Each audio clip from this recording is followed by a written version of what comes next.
Chapter 76। अभी क्या हुआ। प्रबंधक जियो किसू ने बेक यूनहो के साथ कॉल समाप्त की और अपना सिर झुकाया।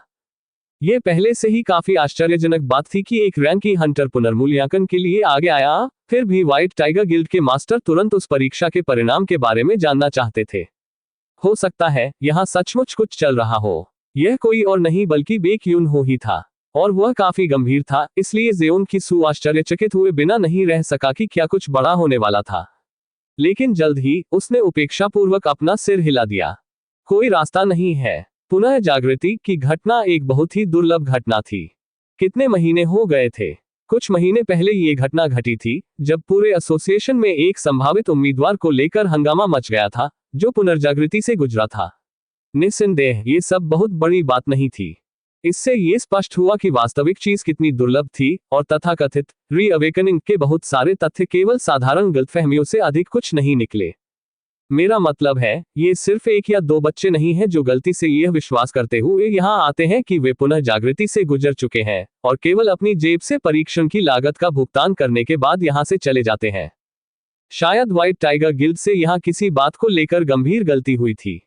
फिर भी उस गिल्ड के साथ जियो किसू के रिश्ते पर विचार करते हुए वह गिल्ड मास्टर बेक यूनहो के अनुरोध को मजाक में लेने से इनकार नहीं कर सका। अरे सुनो, मुझे थोड़ी देर के लिए कहीं जाना है। मुझे क्षमा करें। आप कहाँ जा रहे हैं मैनेजर जियोंग? मुझे बस ये छोटी सी चीज याद आई जिसका मुझे ब्लॉक बी में ध्यान रखना है। ब्लॉक बी शब्द एक प्रकार का कोड वर्ड था जिसका उपयोग एसोसिएशन के कर्मचारियों द्वारा उस इमारत को संदर्भित करने के लिए किया जाता था जहां जादुई शक्ति का मूल्यांकन हुआ था। ठीक है, मैं समझ गया। अगर कुछ हो तो तुरंत मुझे फोन करना। हाँ मैनेजर। भले ही जियो किसू री-अवेकनिंग के बारे में सोच रहा था, फिर भी वह बेक यूनहो के चेहरे की कल्पना करते हुए ब्लॉक बी की ओर बढ़ गया, जिसे अब तक गिल्ड कार्यालय छोड़ देना चाहिए था। जिन वू ने अपना बट वेटिंग रूम की बेंच के सबसे आखिरी उपलब्ध स्थान पर पार्क किया। फिलहाल यहाँ 3 लोग अपनी बारी का इंतजार कर रहे थे। वे सभी काफी तनावग्रस्त, घबराए हुए लग रहे थे। जिन वू को इस बात से सहानुभूति हो सकती थी कि ये लोग इस समय अंदर से किस दौर से गुजर रहे थे। खैर, आखिरकार आज के मूल्यांकन के नतीजों से ही उसके जीवन की दिशा तय होगी। पहली बार जब जिनवू यहाँ आया, तो वह बिल्कुल उन्हीं चीजों के बारे में सोच रहा था जो ये लोग सोच रहे थे। क्या होगा अगर मैं रैंक ए, नहीं, यहाँ तक कि रैंक बी भी हूँ, या क्या ये हो सकता है मैं रैंक एस हूँ? एक सुखद दिवास्वप्न में तैरना, लेकिन रैंक ई का मूल्यांकन प्राप्त करने के बाद पूरी तरह से चौंक जाना। 4 साल पहले के उस दिन को याद करते हुए जिनवू हल्की सी मुस्कुराहट के अलावा कुछ नहीं कर सका। वह किस बारे में मुस्कुरा रहा है? आप यहाँ मुस्कुराने के बारे में सोच भी कैसे सकते हैं? आसपास इंतजार कर रहे अन्य लोगों ने उस पर अजीब नजरें डाली, लेकिन जिनवू ने उन पर कोई ध्यान नहीं दिया। क्या वह फौलादी दिल या कुछ और लेकर पैदा हुआ था? हो सकता है उसे बिल्कुल भी घबराहट महसूस नहीं हो रही हो। जिनवू के निडर रवैये को देखकर अन्य लोग थोड़े शर्मीले हो गए और अपनी निगाहें दूसरी ओर मोड़ने से पहले अपना सिर इधर उधर झुका लिया। तब से बहुत कुछ नहीं बदला है। जिनवू को भी उस समय कुछ ऐसा ही घटित होने की याद आई। उस समय उसने बिना किसी कारण के अपने बगल में बैठे व्यक्ति पर ध्यान देना शुरू कर दिया, और वह इस बात को लेकर भी उत्सुक हो गया कि अन्य लोगों का मूल्यांकन कैसा होगा। प्रतीक्षा क्षेत्र के आंतरिक भाग का धीरे धीरे अध्ययन करते हुए जिनवू मुस्कुराता रहा। अंदर इंतजार कर रहे लोगों की तरह इमारत में भी ज्यादा बदलाव नहीं हुआ। हंटर एसोसिएशन की स्थापना 10 साल से भी कम समय पहले हुई थी, इसलिए शायद आश्चर्य की बात नहीं है कि इमारत अभी भी साफ सुथरी थी, जैसे कि उसने कल ही अपने दरवाजे खोले हों। आंतरिक लेआउट भी काफी हद तक पहले जैसा ही था। यदि कोई एक चीज अलग होती तो वह होती वे लोग वहां हैं। जब जिनवू ने चुपचाप अपने सामने साफ सुथरे बिजनेस सूट पहने पुरुषों और महिलाओं की एक टुकड़ी को देखा, तो उसके बगल में बैठे एक बुजुर्ग ने अपना मुंह खोला। जाहिर तौर पर वे सभी अलग अलग गिल्ड से हैं। विभिन्न गिल्ड, क्या ऐसा है? हाँ, खैर, शिकारी आमतौर पर छोटे गिल्डों की तलाश नहीं करते हैं, इसलिए उन्होंने यहाँ लोगों को भेजने और शिविर स्थापित करने का सहारा लिया, ताकि मूल्यांकन पूरा होने के बाद वे हमारी तरह मीठी मीठी बातें कर सकें। दरअसल उन लोगों के बीच एक खास तरह की ठंडी, अमित्रतापूर्ण और प्रतिस्पर्धी हवा घूम रही थी, और जिस तरह से वे इस दिशा में देख रहे हैं वह भी काफी हिंसक है। खैर, निस्संदेह इसका एक कारण था। मैं आपको यह इसलिए बता रहा हूं क्योंकि इससे आपको मदद मिल सकती है, लेकिन आप देखिए, उनके जैसे गिल्ड के साथ साइन अप न करना बेहतर है। क्यों नहीं? जैसा कि मैंने सुना है, छोटे गिल्ड बहुत सारे खतरनाक छापे मारते हैं और उनकी हंटर मृत्यु दर भी औसत से कहीं अधिक है। जिन वू ने सहमति में सिर हिलाया। दिन के अंत में छोटे संघों की परिस्थितियां हमेशा थोड़ी अस्पष्ट रहेंगी। निजी तौर पर संगठित फ्रीलांसर के नेतृत्व वाली छापेमारी पार्टियों के विपरीत कम रैंक वाली कालकोठरियों को साफ करने से वे आर्थिक रूप से संतुष्ट नहीं होंगे, लेकिन फिर उनके साथ साइन अप करने वाले शिकारियों का कौशल उच्च रैंक वाली कालकोठरियों को साफ करने के लिए पर्याप्त अच्छा नहीं था। इसलिए उनकी छापेमारी के दौरान अक्सर दुर्घटनाएं होती रहती थी। मतलब नए शिकारियों की भर्ती उनके लिए दोगुनी महत्वपूर्ण हो जाती है। और इसलिए वे एक ऐसे बिंदु पर पहुंच गए जहां उन्हें एसोसिएशन भवन में संभावित नए लोगों का पीछा करना था और उनका शिकार करना था। बुजुर्ग ने अपने चौड़े खुले माथे से पसीने की बूंदों को रुमाल से पोंछा और सावधानी से अपना रुमाल जिन वू की ओर बढ़ाया। ठीक है, ये भाग्य है कि हम इस तरह मिलते हैं, तो एक दूसरे से परिचय कराना कैसा रहेगा। मेरा नाम यू जियोंग हुन है। मैं सियोंग जिन वू हूं। उनका परिचय न्यूनतम रखा गया और वे चुपचाप अपनी बारी का इंतजार करते रहे। अगले कृपया। चूंकि मूल्यांकन के लिए स्थान स्वयं खुला था, कोई भी परीक्षण पूरा करने वालों के साथ साथ उक्त परीक्षण करने वाले कर्मचारियों के भावों को आसानी से पढ़ सकता था। और जिस आदमी ने अभी अभी परीक्षा दी थी, उसके हाव भाव इतने अच्छे नहीं लग रहे थे। मुझे लगता है ये या तो डी है या ई।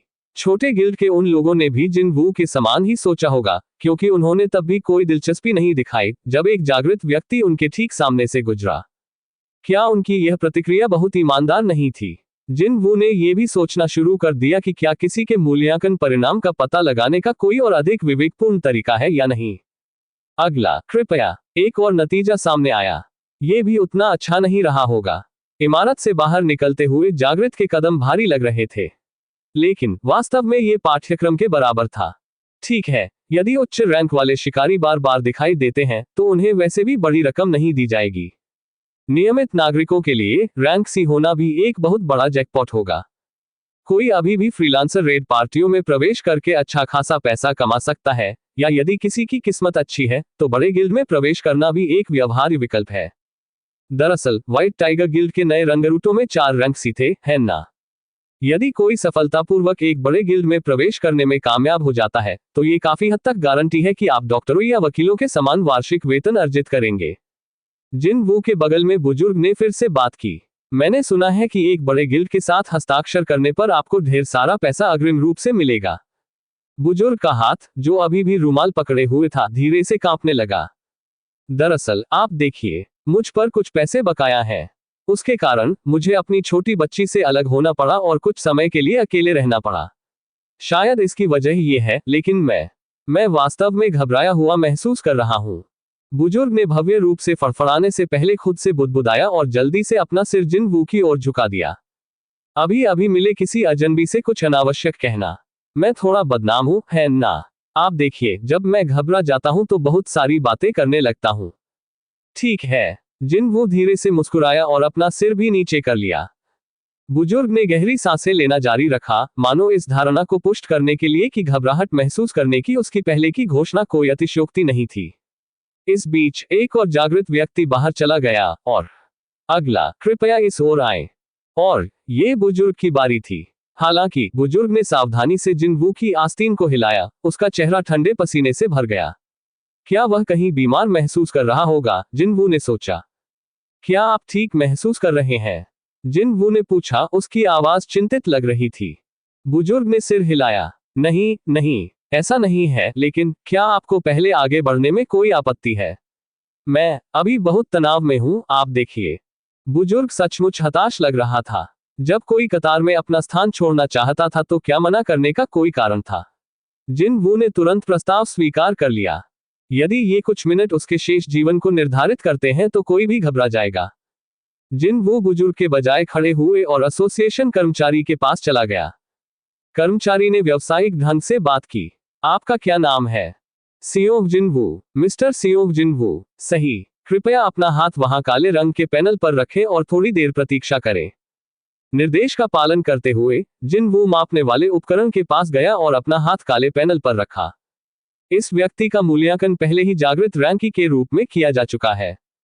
कर्मचारी ने दस्तावेज पर नजर डाली और रहस्यमय भाव से जिन वू की ओर देखा। लगभग सभी शिकारी सभी रैंक की दोबारा परीक्षा देने के लिए यहाँ क्यों आ रहे थे। जैसे ही उसने माप उपकरण को सक्रिय किया, कर्मचारी की अभिव्यक्ति उदासीनता में बदल गया। जादुई ऊर्जा मापने वाला उपकरण शोर मचाने लगा और थोड़ी देर बाद उसने अपना संचालन बंद कर दिया। परिणाम डिस्प्ले मॉनिटर पर दिखाई दिए। हाँ, यहाँ क्या चल रहा है? जिन वू से बात करने से पहले कर्मचारी ने अपना सिर इधर उधर झुका लिया, क्योंकि जिन वू पैनल से अपना हाथ हटाने ही वाला था। रुको कृपया, मैं परीक्षण को एक बार और चलाना चाहूंगा। ठीक है। जिन वू ने अपना हाथ वापस पैनल पर रखा, लेकिन ऐसा कुछ पहले कभी नहीं हुआ। कर्मचारी की अभिव्यक्ति धीरे धीरे कठोर होती गई। मापने वाला उपकरण अचानक क्यों खराब हो गया? कर्मचारी ने जिन वू से एक बार फिर सहयोग मांगा। मुझे सचमुच अफसोस है, लेकिन कृपया एक बार और। इससे पहले कि उसे दोबारा परीक्षा देने के लिए कहा जाता, जिन वू ने पहले ही इंतजार करने का फैसला कर लिया था और इस तरह पैनल से अपना हाथ हटाने की जहमत नहीं उठाई। वह डिवाइस ऐसा व्यवहार क्यों कर रहा है? कर्मचारी के माथे पर ठंडी पसीने की बूंदें पड़ गईं। प्रतीक्षा कक्ष से निरीक्षण कर रहे लोगों को धीरे धीरे इस तथ्य का एहसास हुआ कि अभी कुछ अजीब घटित हो रहा है। क्या चल रहा है? कुछ हुआ क्या? उसने अभी कितनी बार मापने का उपकरण चालू किया? ऐसा लगता है कि यहाँ कोई समस्या है ना? जब सबकी निगाहें उस पर टिकी तो कर्मचारी ठंडे पसीने से पूरी तरह लथपथ हो गया। अब चलो, आप मुझसे क्या चाहते हैं? जैसे जैसे कर्मचारी घबराता जा रहा था। अब क्या? चांग सिक कहाँ है? तुम यहाँ अकेले क्यों हो? कर्मचारी ने झट से अपने पीछे देखा और उसने रैंक मूल्यांकन आवेदन विभाग के प्रबंधक जियोंग की सू को वहां खड़ा पाया। प्रबंधक जियोंग, एक अप्रत्याशित सुदृढ़ीकरण के प्रवेश के बाद कर्मचारी के चेहरे पर राहत महसूस हुई। वरिष्ठ अधिकारी अभी बाथरूम गए थे। वह मूर्ख, उसने ऑफिस के बीच में अपना पद छोड़ने की हिम्मत कैसे की? जियोंग की सू उस वाक्य को पूरा करने के लिए खुद को तैयार नहीं कर सके। मैं वही हूं, है ना? चाहे जो भी मामला रहा हो, वह बिल्कुल सही समय पर पहुंचे। बेचारा नौसिखिया कर्मचारी बाल्टी भर पसीना बहा रहा था जबकि वरिष्ठ कहीं नजर नहीं आ रहा था। बिल्कुल सही, सचमुच। तो फिर एक अनुभवी व्यक्ति के लिए आगे बढ़ने का समय आ गया है। ठीक है, तो क्या चल रहा है? जियोंग की सू ने थोड़ी दिलचस्पी दिखाए और एक कदम आगे बढ़ाया। मापने वाला उपकरण थोड़ा अजीब काम कर रहा है। डिवाइस अब क्या है? एक नजर देखना। यह त्रुटि संदेश बार बार पॉप अप होता रहता है। एक बार जब कर्मचारी एक कदम पीछे हट गया तो जियोंग की सू उसके स्थान पर मॉनिटर के सामने खड़ा हो गया, जो जिन वू के माप का परिणाम प्रदर्शित कर रहा था। और तुरंत जियोंग की सू की अभिव्यक्ति स्थिर हो गई। आप कब से यहाँ काम कर रहे हैं? लगभग 6 महीने हो गए, सर। क्या मैंने गलत बटन दबा दिया? नहीं, बस चांग सिक को फोन करो और उसे अभी यहाँ आने के लिए कहो। माफ करें, मैं कह रहा हूँ, उसका टॉयलेट ब्रेक या जो कुछ भी अब महत्वपूर्ण नहीं है, इसलिए उससे कहें कि वह तुरंत यहाँ आ जाए। जियोंग की सू ने आवाज उठाई।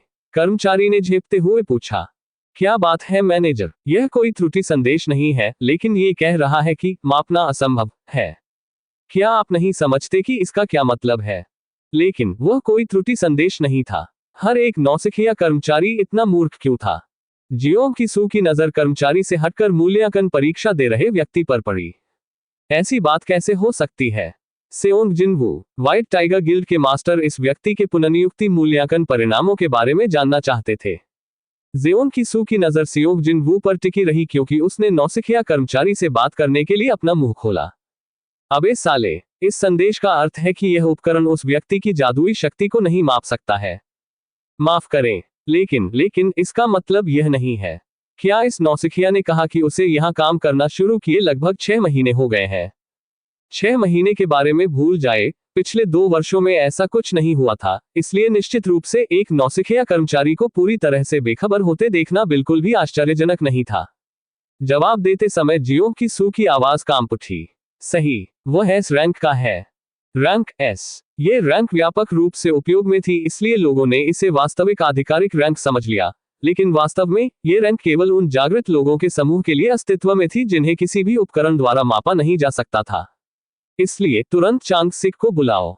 जल्दी करो, मैं उसे तुरंत फोन करूंगा। थोड़ी देर बाद किम चांग सिक कॉल प्राप्त करने के बाद हड़बड़ाहट में भाग गया। उसकी सांसें भारी और तेज थीं, और वह अपनी गिरी हुई पैंट को ठीक करने की भी कोशिश कर रहा था। ठीक है, मुझे देखने दो। मॉनिटर की पुष्टि करने के बाद किम चांग सिक का रंग तुरंत फीका पड़ गया। और फिर जब उसने जिनवू की ओर देखा तो किम चांग सिक की आंखें जोर से कांप उठी। यह आदमी दक्षिण कोरिया में 10वां है। किम चांग सिक तेजी से जिनवू के पास चला गया। केवल इसी बिंदु पर जिनवू ने काले दंड से अपना हाथ हटा लिया। माफ करें मिस्टर सेओंग, जिनवू वर्तमान डिवाइस के साथ। किम चांग सिक को तुरंत याद आया कि जिनवू पहले से ही एक शिकारी था, इसलिए उसने युवाओं को संबोधित करने का तरीका बदल दिया। नहीं रुको, मुझे फिर से शुरू करने की अनुमति दें। इस उपकरण सेओंग जिनवू हंटर के साथ अपने जादुई ऊर्जा उत्पादन को मापना असंभव है। यदि हम परिशुद्धता मापने वाले उपकरण का उपयोग करना चाहते हैं तो हमें उच्च अधिकारियों से अनुमति मांगनी होगी, इसलिए यदि आप 3 दिनों के बाद हमसे दोबारा मिलने आए तो क्या आपको कोई आपत्ति होगी? किम चांग सिक ने प्रोटोकॉल का पालन किया और आधिकारिक लाइन बोली। उसे ठीक से याद भी नहीं आ रहा कि आखिरी बार उसने ये शब्द कब कहे थे। जिनवू स्वयं भी एक अनुभवी शिकारी था और उसने तुरंत समझ लिया कि उन शब्दों का क्या मतलब है। अच्छा, मूल्यांकन स्थगित, या दूसरे शब्दों में एक बार मापना असंभव का परीक्षण परिणाम भी 3 दिन बाद सटीक उपकरण में आ जाता है तो उसे निश्चित रूप से एस के रूप में रैंक किया जाएगा। ये बेहतरी के लिए है। यदि अब उसे रैंक ए के रूप में आंका गया तो उसे फिर से अपने आंकड़े बढ़ाने होंगे और फिर से यहां वापस आना होगा।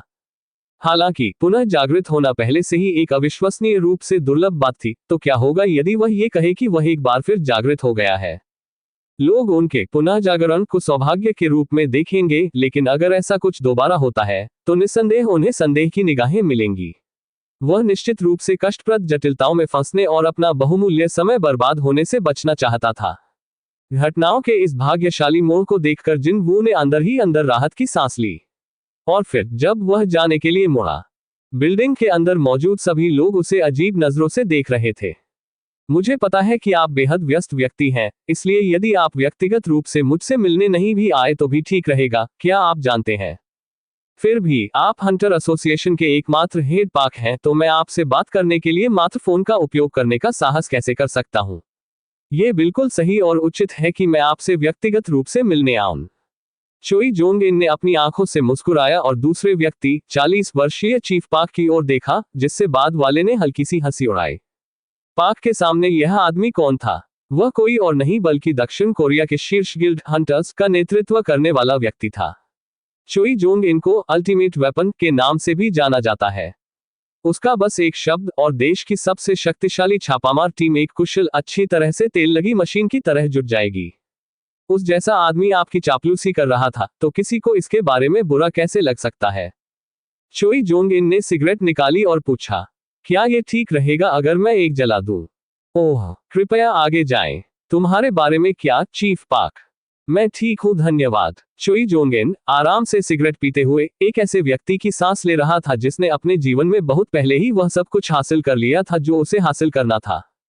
क्या यही वह मायावी चीज है जिसे करिश्मा कहते हैं? जैसे ही चीफ पाक ने उसे घूर कर देखा जैसे कि वह मंत्रमुग्ध हो गया हो, चोई जोंगेन ने एक सवाल दागा। वैसे ऐसा लगता है जैसे ब्लॉक बी आज सामान्य से थोड़ा अधिक शोर है। ब्लॉक बी, आप कहते हैं? चीफ पाक ने खिड़की से बाहर और ब्लॉक बी की ओर देखा। सच कहा जाए तो चीफ पाक को कुछ सुनाई ही नहीं दे रहा था। हालांकि चोई जोंग इन एक रैंक एस हंटर था। उसकी 5 इंद्रियों की तुलना किसी सामान्य व्यक्ति की इंद्रियों से कभी नहीं की जानी चाहिए। अगर चोई जोंग इन ने कहा कि वहां उपद्रव बढ़ रहा है, तो वास्तव में कुछ हुआ होगा। एक माननीय अतिथि आए थे तो ये कितनी शर्मनाक भूल हुई। चीफ पाक थोड़ा सा घबराया और बोला, मुझे जाने दो और पता लगाने दो कि क्या हो रहा है। नहीं रुको, चोई जोंग इन ने सिगरेट फेंक दी और अपने पैर से उसे कुचल डाला। मुझे भी उत्सुकता हो रही है, इसलिए। चोई जोंग इन ने अपना सिर उठाया और एक पल के लिए उसकी आंखों में प्रकाश की एक रहस्यमय चमक देखी जा सकती थी और उसके होठों पर उतनी ही रहस्यमयी मुस्कान उभर आई। हम एक साथ क्यों नहीं चलते? चैप्टर 77। संपूर्ण ब्लॉक बी में सन्नाटा छा गया था। जे अभी निश्चित रूप से मापना असंभव। क्या इसका मतलब यह है कि वह आदमी एस रैंक का है? मैंने इसके बारे में केवल सुना है, लेकिन अपनी आंखों से रैंक को मापना असंभव नहीं देखा है। विभिन्न छोटे गिल्डों द्वारा भेजे गए भर्ती एजेंट सूखी लार निगलने में व्यस्त थे क्योंकि वे जिनवू को अपनी दिशा में मुड़ते हुए देख रहे थे। हालांकि उनमें से किसी ने भी उससे बात करने की कोशिश नहीं की। यदि वह रैंक सी होता तो वे उसे अपने संबंधित गिल्ड में शामिल करने की कोशिश में घबराहट का युद्ध शुरू कर देते। उन्होंने उससे बात करने का मौका पाने के लिए ही लौकिक कतार बनाई होगी। तो फिर रैंक बी के बारे में क्या? वे पागलों की तरह उस पर टूट पड़ते थे और काफी आकर्षक लगने वाले प्रस्ताव फेंकते थे, जैसे कि गिल्ड में एक उच्च पदस्थ अधिकारी के रूप में गारंटीशुदा स्थान, या गिल्ड में शेयर, आदि आदि।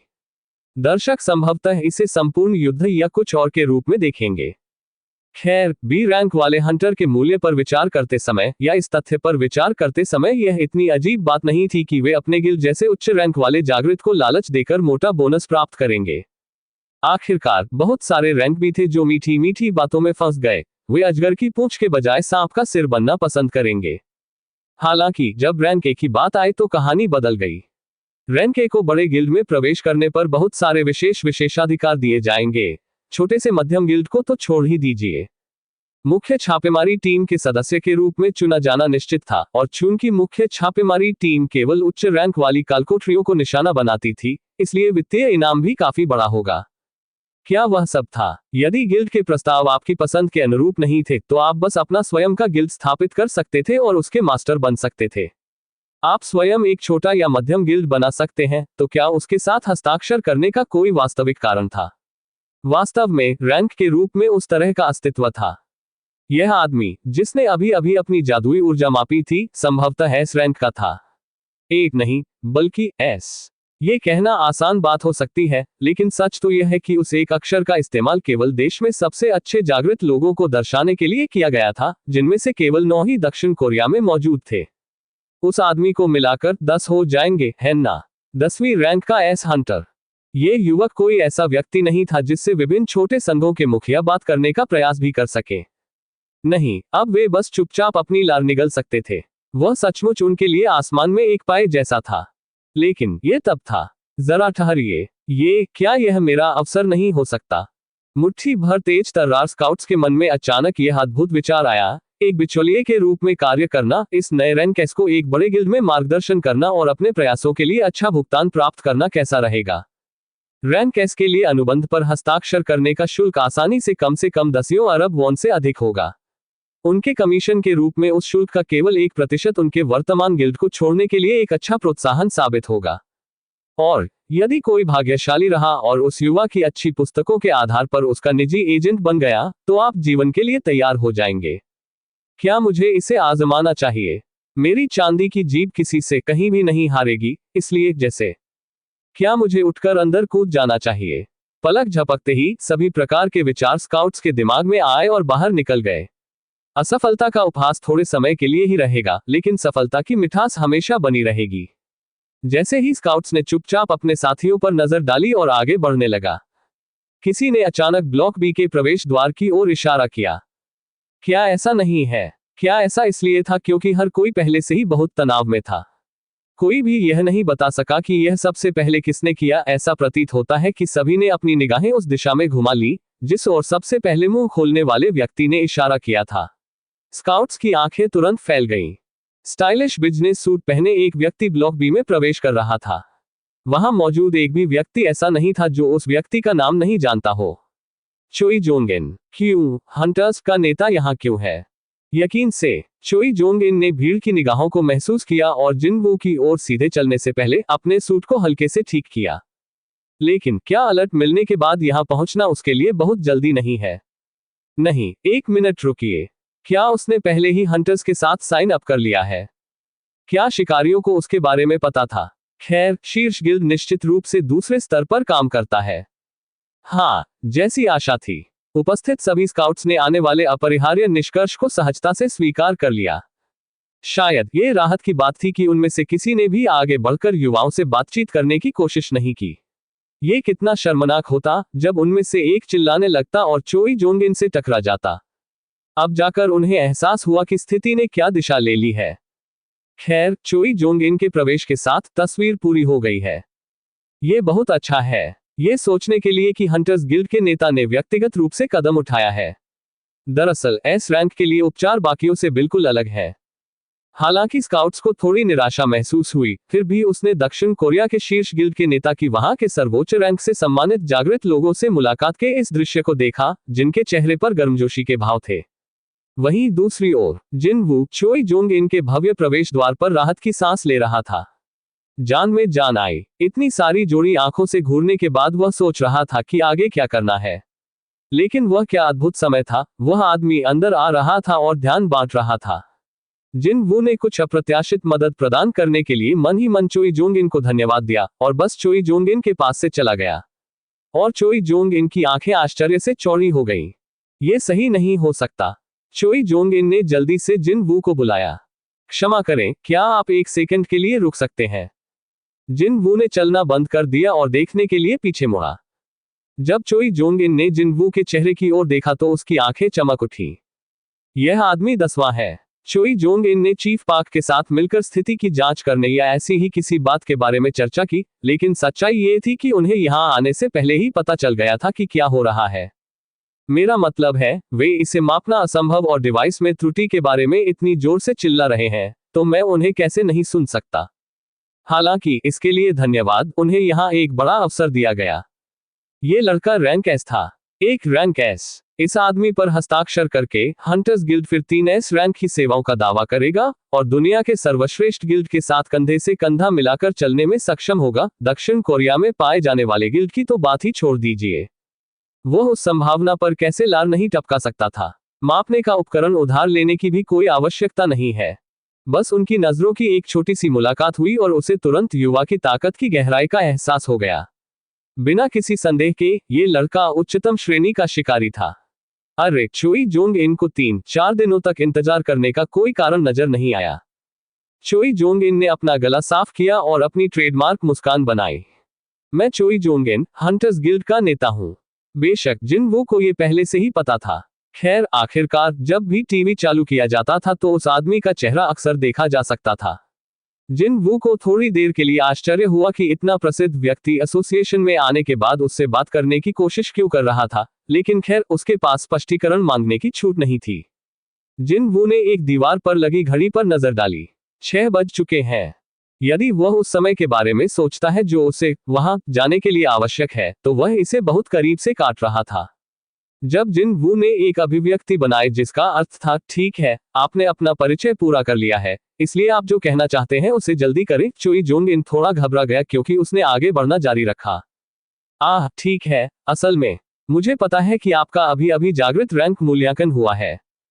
हाँ, संयोग से क्या आपने किसी गिल्ड में शामिल होने के बारे में सोचा है? नहीं। यह उत्तर सुनकर चोई जोंग इन के चेहरे पर एक उज्ज्वल मुस्कान आ गई। हाँ, ये हो गया। दुनिया के शीर्ष 3 गिल्डों में से एक, शिकारी। कितना प्यारा शीर्षक था वह। आज से यह कोई साधारण दिवास्वप्न नहीं रहेगा। तुम मेरे हो। चोई जोंग इन का सीना खुशी से फूल गया और उसने वो पंक्ति बोली जो शायद इतिहास के इतिहास में दर्ज हो सकती है। मैं उस मुद्दे पर आपसे बात करना चाहता हूं, तो क्या आप कृपया बात करने के लिए 1 मिनट का समय निकाल सकते हैं? माफ करें, लेकिन समय नहीं है। जिन वू ने तुरंत इनकार कर दिया और जल्दी से ब्लॉक बी बिल्डिंग से निकल गया। यह इतनी तेजी से हुआ कि चोई जोंग इन को युवा को जाने से रोकने के बारे में सोचने का मौका भी नहीं मिला। इस बीच एसोसिएशन के कर्मचारियों और अन्य गिल्ड के स्काउट्स को देर से एहसास हुआ कि क्या हुआ था और वे घबराने लगे। क्या बकवास है? रुको, क्या चोई जोंग इन को लात मारी गई? कोई फर्क नहीं पड़ता कि इसे किसने देखा, उसे नजरअंदाज कर दिया गया। प्रतीक्षालय में अचानक बहुत शोर हो गया। चोई जोंग इन ने शांत रहने की पूरी कोशिश की और उसकी तरफ देखा। चीफ पाक। हाँ, चीफ पाक ने अपने चेहरे पर अजीब भाव के साथ उत्तर दिया। क्या मैंने अपने परिचय के दौरान कोई गलती की? ठीक है, मुझे आश्चर्य है। मुझे यकीन नहीं है। जाहिर है, चीफ पाक ने सब कुछ सुना क्योंकि वह एक तरफ खड़ा था। फिर भी यह जोर से कहने का यह सही समय नहीं था। जब चीफ पाक ने अपना मुंह बंद कर लिया तो चोई जोंग इन ने शर्म से अपने सिर के किनारे को खुजा दिया। क्या मैं अपने दृष्टिकोण को लेकर बहुत लापरवाह था? फिर भी यहां निराश होने का कोई कारण नहीं था। बिना किसी संदेह के वह अन्य गिल्डों से एक कदम आगे था। मैं अकेला हूं जो नई रैंक एस की उपस्थिति के बारे में जानता हूं। पुनः माप 3 दिन बाद निर्धारित किया गया था। आधिकारिक घोषणा होने में अभी कुछ समय बाकी था। हालांकि इससे पहले मुझे उससे बात करने का एक और मौका ढूंढना होगा, चाहे कुछ भी हो। क्या कोई अच्छा तरीका नहीं था? जब चोई जोंग इन ने अपने विकल्पों पर विचार करना शुरू किया तो उसने किसी और को तेजी से इमारत की ओर भागते हुए देखा। उद्धरण ... रुको, वह है। अब वह निश्चित रूप से एक परिचित चेहरा था। जब उस आदमी ने धक्का देकर कांच का दरवाजा खोला और अंदर दाखिल हुआ तो चोई जोंग इन ने अपने चेहरे पर आश्चर्यचकित अभिव्यक्ति के साथ कहा, अध्यक्ष बेक, आप क्या? चोई जोंग इन को पहचानने के बाद बेक यून हो की आंखें भी चौड़ी हो गईं। मास्टर चोई। चोई जोंग इन ने बेक यून हो की अभिव्यक्ति को तुरंत समझ लिया। ऐसा लगता है वह जानता है कि उसका भंडाफोड़ हो चुका है। इसकी बहुत संभावना नहीं थी कि अभी अभी किसी मुखबिर ने उसे फोन किया हो तो वह दौड़ता हुआ आया हो। नहीं, अगर ऐसा होता तो उनके आगमन के समय का कोई मतलब नहीं होता। मेरा मतलब है, व्हाइट टाइगर गिल्ड कार्यालयों और हंटर एसोसिएशन के बीच की दूरी बहुत अधिक है, इसलिए। यह सही है, बेक यून हो शुरू से ही जानता था। यहां क्या होगा इसके बारे में उसे पहले से जानकारी थी। मतलब, उसे उस आदमी के अस्तित्व के बारे में पहले से ही पता है। लेकिन ऐसा नहीं हो सकता। यदि ऐसा है तो वह उस आदमी को कभी भी इस तरह से पुनर्नियुक्ति परीक्षा से गुजरने नहीं देगा। अगर मैं होता तो मैं पहले उससे अनुबंध पर हस्ताक्षर करवाता और फिर उसे परीक्षा देने देता। यहीं पर चोई जोंग इन के दिमाग में बिखरे पहेली के टुकड़े अपनी अपनी जगह पर गिरने लगे। बिल्कुल नहीं, ये हो सकता है। व्हाइट टाइगर गिल्ड, उनकी ट्रेनिंग के दौरान की घटना, लाल दरवाजा, रहस्य सहायक, और फिर नवप्रकटित रैंक एस जागृत हो गया। व्हाइट टाइगर को किसी ऐसे व्यक्ति से मदद मिली होगी जिसके बारे में वे नहीं चाहते कि दूसरों को पता चले। एक नौसिखिया जो रैंक असाइनमेंट टेस्ट से नहीं गुजरा है, या शायद एक दोषी जिसकी पहचान उजागर नहीं की जा सकती। अब सब कुछ समझ में आ गया। तो ये वही आदमी था। बेक यून हो की सांस पूरी तरह से थम गई थी। यहां तक पहुंचने के लिए उसे बहुत मेहनत और तेजी से दौड़ना पड़ा होगा। संभवतः उसने उस आदमी को उसके हाल पर नहीं छोड़ा था।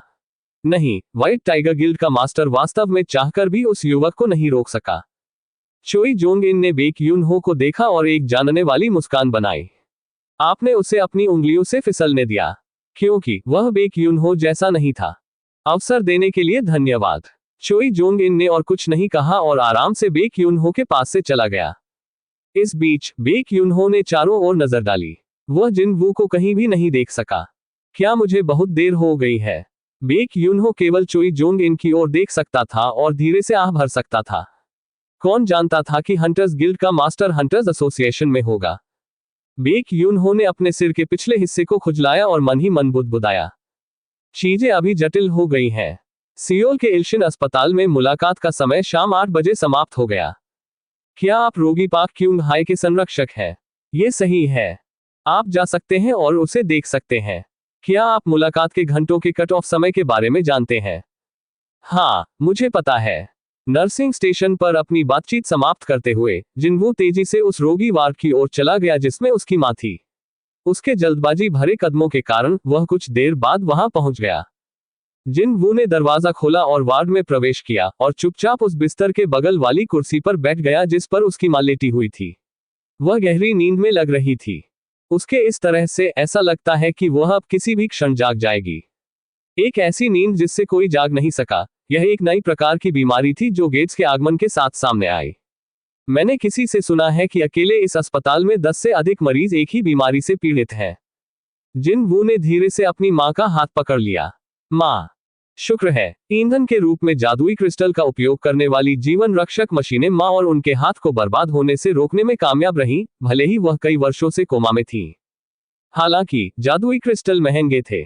1 महीने के लिए जीवन समर्थन मशीनों को ईंधन देने के लिए जादुई क्रिस्टल की लागत 5 मिलियन वॉन से अधिक थी। 20 साल की उम्र का एक युवा कभी भी इतनी फीस वहन करने में सक्षम नहीं होता अगर वह हंटर्स एसोसिएशन के लिए काम नहीं करता और उनकी चिकित्सा सहायता योजना प्राप्त करने के लिए योग्य नहीं होता। चूंकि वह अब तक अपना काम कर रहा था, इसलिए वह अपनी मां का हाथ इस तरह पकड़ने में सक्षम था। हालांकि जल्द ही सब कुछ बदल जाएगा। वह अब उसके इस तरह सांस लेने से संतुष्ट नहीं होगा और वास्तव में उसे पूरी तरह से ठीक करने में सक्षम होगा। जीवन का दिव्य जल संपूर्ण उपचार व्यवस्था ने उसे उपहार में दिया था। ये काम करेगा या नहीं ये बाद में चिंता का विषय था। अभी इसे तैयार करना उसकी पहली प्राथमिकता थी। मैं तुम्हें बचा लूंगा। जब उसके पिता लापता हो गए तो मां ने परिवार को स्थिर करने की पूरी कोशिश की, भले ही उनका स्वास्थ्य कभी अच्छा नहीं रहा। अब से कुछ ही समय बाद वह उन्हें फिर से अपने दोनों पैरों पर खड़ा हुआ देख सकेगा। कृपया थोड़ी देर और प्रतीक्षा करें। वह कितनी देर तक वहां उसके पास बैठा रहा। लंबी निगरानी के बाद आखिरकार जिनवू ने खुद को ऊपर धकेल दिया। अपनी निश्चित रूप से छोटी यात्रा को समाप्त करते हुए जिनवू बिना कुछ कहे वार्ड से बाहर चला गया और ध्यान से अपने पीछे का दरवाजा बंद कर दिया। और जब वह जाने के लिए मुड़ा तो उसे गलियारे में एक परिचित चेहरा खड़ा दिखाई दिया। उस दिन वह तुम ही थे जिसने दोहरी कालकोठरी में राक्षसों को मार डाला था, है ना? एक धीमी और विचारशील मर्दाना आवाज, तीखी डरावनी भौहें। वह कोई और नहीं बल्कि मॉनिटरिंग डिवीजन से वू जिनचेओल थे। जिनवू ने कोई उत्तर नहीं दिया। इसका कोई कारण नहीं था, न ही उसे विशेष रूप से ऐसा महसूस हुआ। इसके बजाय वह कुछ और पूछना चाहता था। तुम्हें कैसे पता चला कि मैं यहाँ था? मैंने उन स्थानों का अनुमान लगाने की कोशिश की जहां आप जा सकते हैं। मैंने अस्पताल को फोन किया और उन्होंने मुझे आपकी उपस्थिति के बारे में बताया। आखिरकार एसोसिएशन मां की अस्पताल की फीस का भुगतान कर रही थी। ठीक है, ये जल्द ही बदलने वाला है। ये संभव था कि वू जिनचेओल ने पहले अस्पताल की जांच की, कहीं और से पहले। क्या उसे इसे निगरानी प्रभाग के अनुरूप तीव्र गति से अपनाना चाहिए? जिनवू ने अपने चेहरे पर मुस्कान आने दी। क्या आपने मुझसे उस दिन की घटनाओं के बारे में पूछने के लिए ही मुझे खोजा था? नहीं, तो ठीक है, मैं आपकी कैसे मदद कर सकता हूं? कोई है जो आपसे बात करना चाहता है। क्या आप थोड़ी देर के लिए मेरे साथ चलेंगे? हंटर्स एसोसिएशन का कुख्यात निगरानी प्रभाग। निगरानी प्रभाग की मुख्य भूमिका उन उच्च जोखिम वाले शिकारियों पर नजर रखना और उनका प्रबंधन करना था, साथ ही कानून तोड़ने वालों को दंडित करना था। हंटर के दृष्टिकोण से वे वास्तव में स्वागत योग्य उपस्थिति नहीं थे। निस्संदेह जिनवू की दृष्टि भी बहुत मैत्रीपूर्ण नहीं थी। क्या ये कोई आदेश है? नहीं। वू जिनचेओल ने अपना धूप का चश्मा उतार दिया।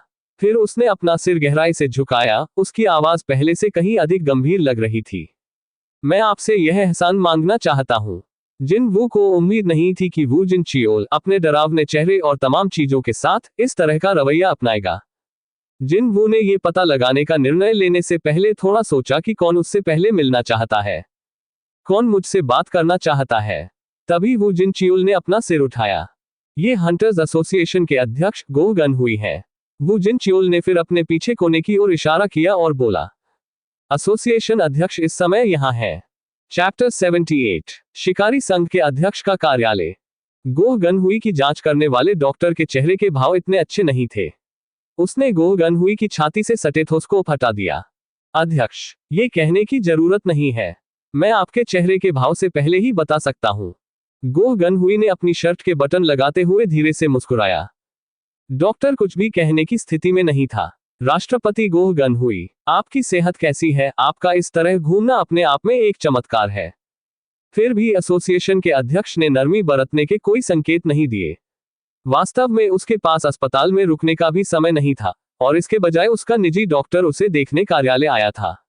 वास्तव में राष्ट्रपति गोह गनहुई ने जैकेट की आस्तीन में अपना हाथ डाला और बोला, जब उपचारकर्ता इधर उधर दिखाई देने लगे और उपचार करने वाले जादू की खोज हुई, तो मैंने सोचा कि मैं निश्चित रूप से अपनी जवानी वापस पाने में सक्षम हो जाऊंगा और मैं अपने इस बेहद असुविधाजनक बूढ़े और जीर्ण शरीर को अलविदा कह दूंगा। गोह गनहुई फिर मुस्कुराया। हालांकि सच्चाई उस तरह से सामने नहीं आई। इलाज से कोई सुधार नहीं हुआ सर। ऐसा लगता है कि उम्र नाम की यह चीज उच्च श्रेणी के शिकारियों और उनके जादू की क्षमता से परे है।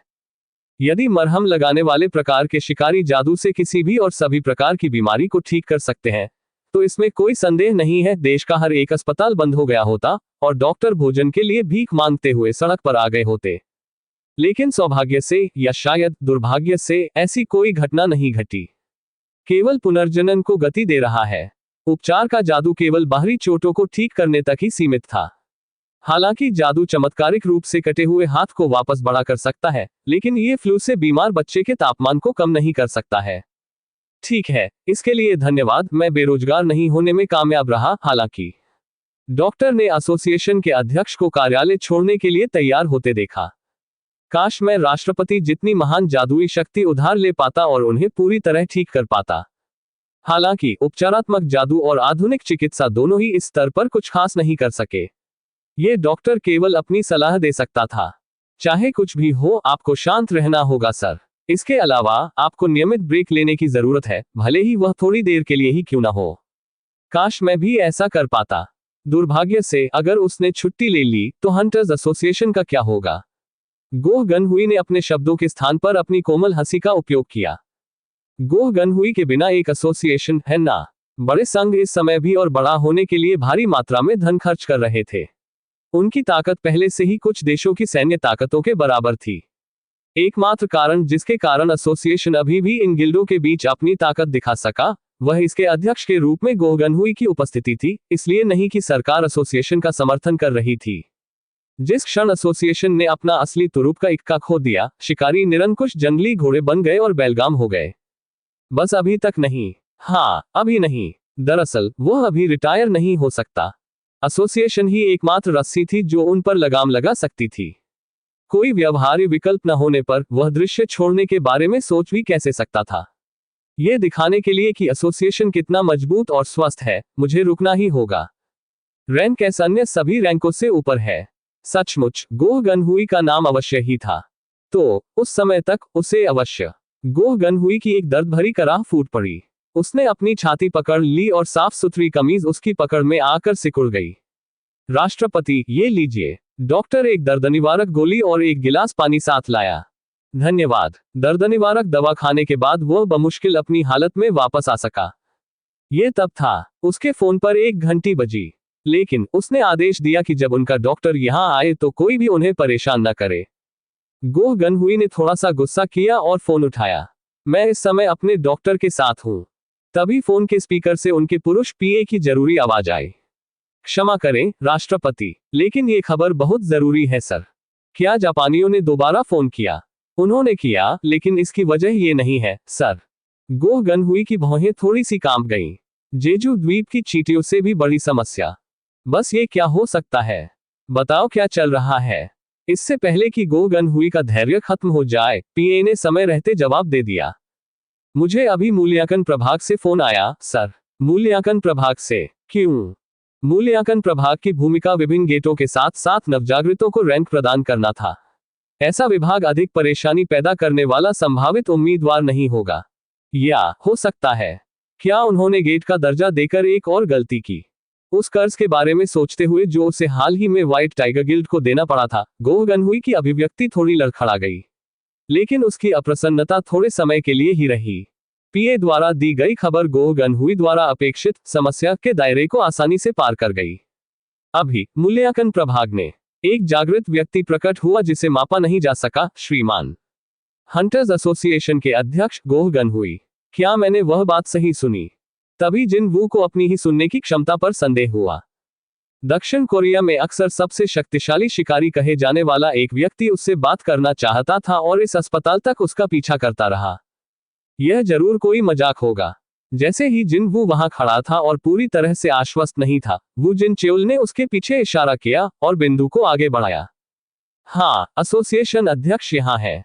जिन वू के उत्तर की प्रतीक्षा करते हुए वू जिन चेओल थोड़ा चिंतित दिखा। वर्तमान माहौल निश्चित रूप से मूर्खतापूर्ण चुटकुले सुनाने के लिए बिल्कुल भी उपयुक्त नहीं है।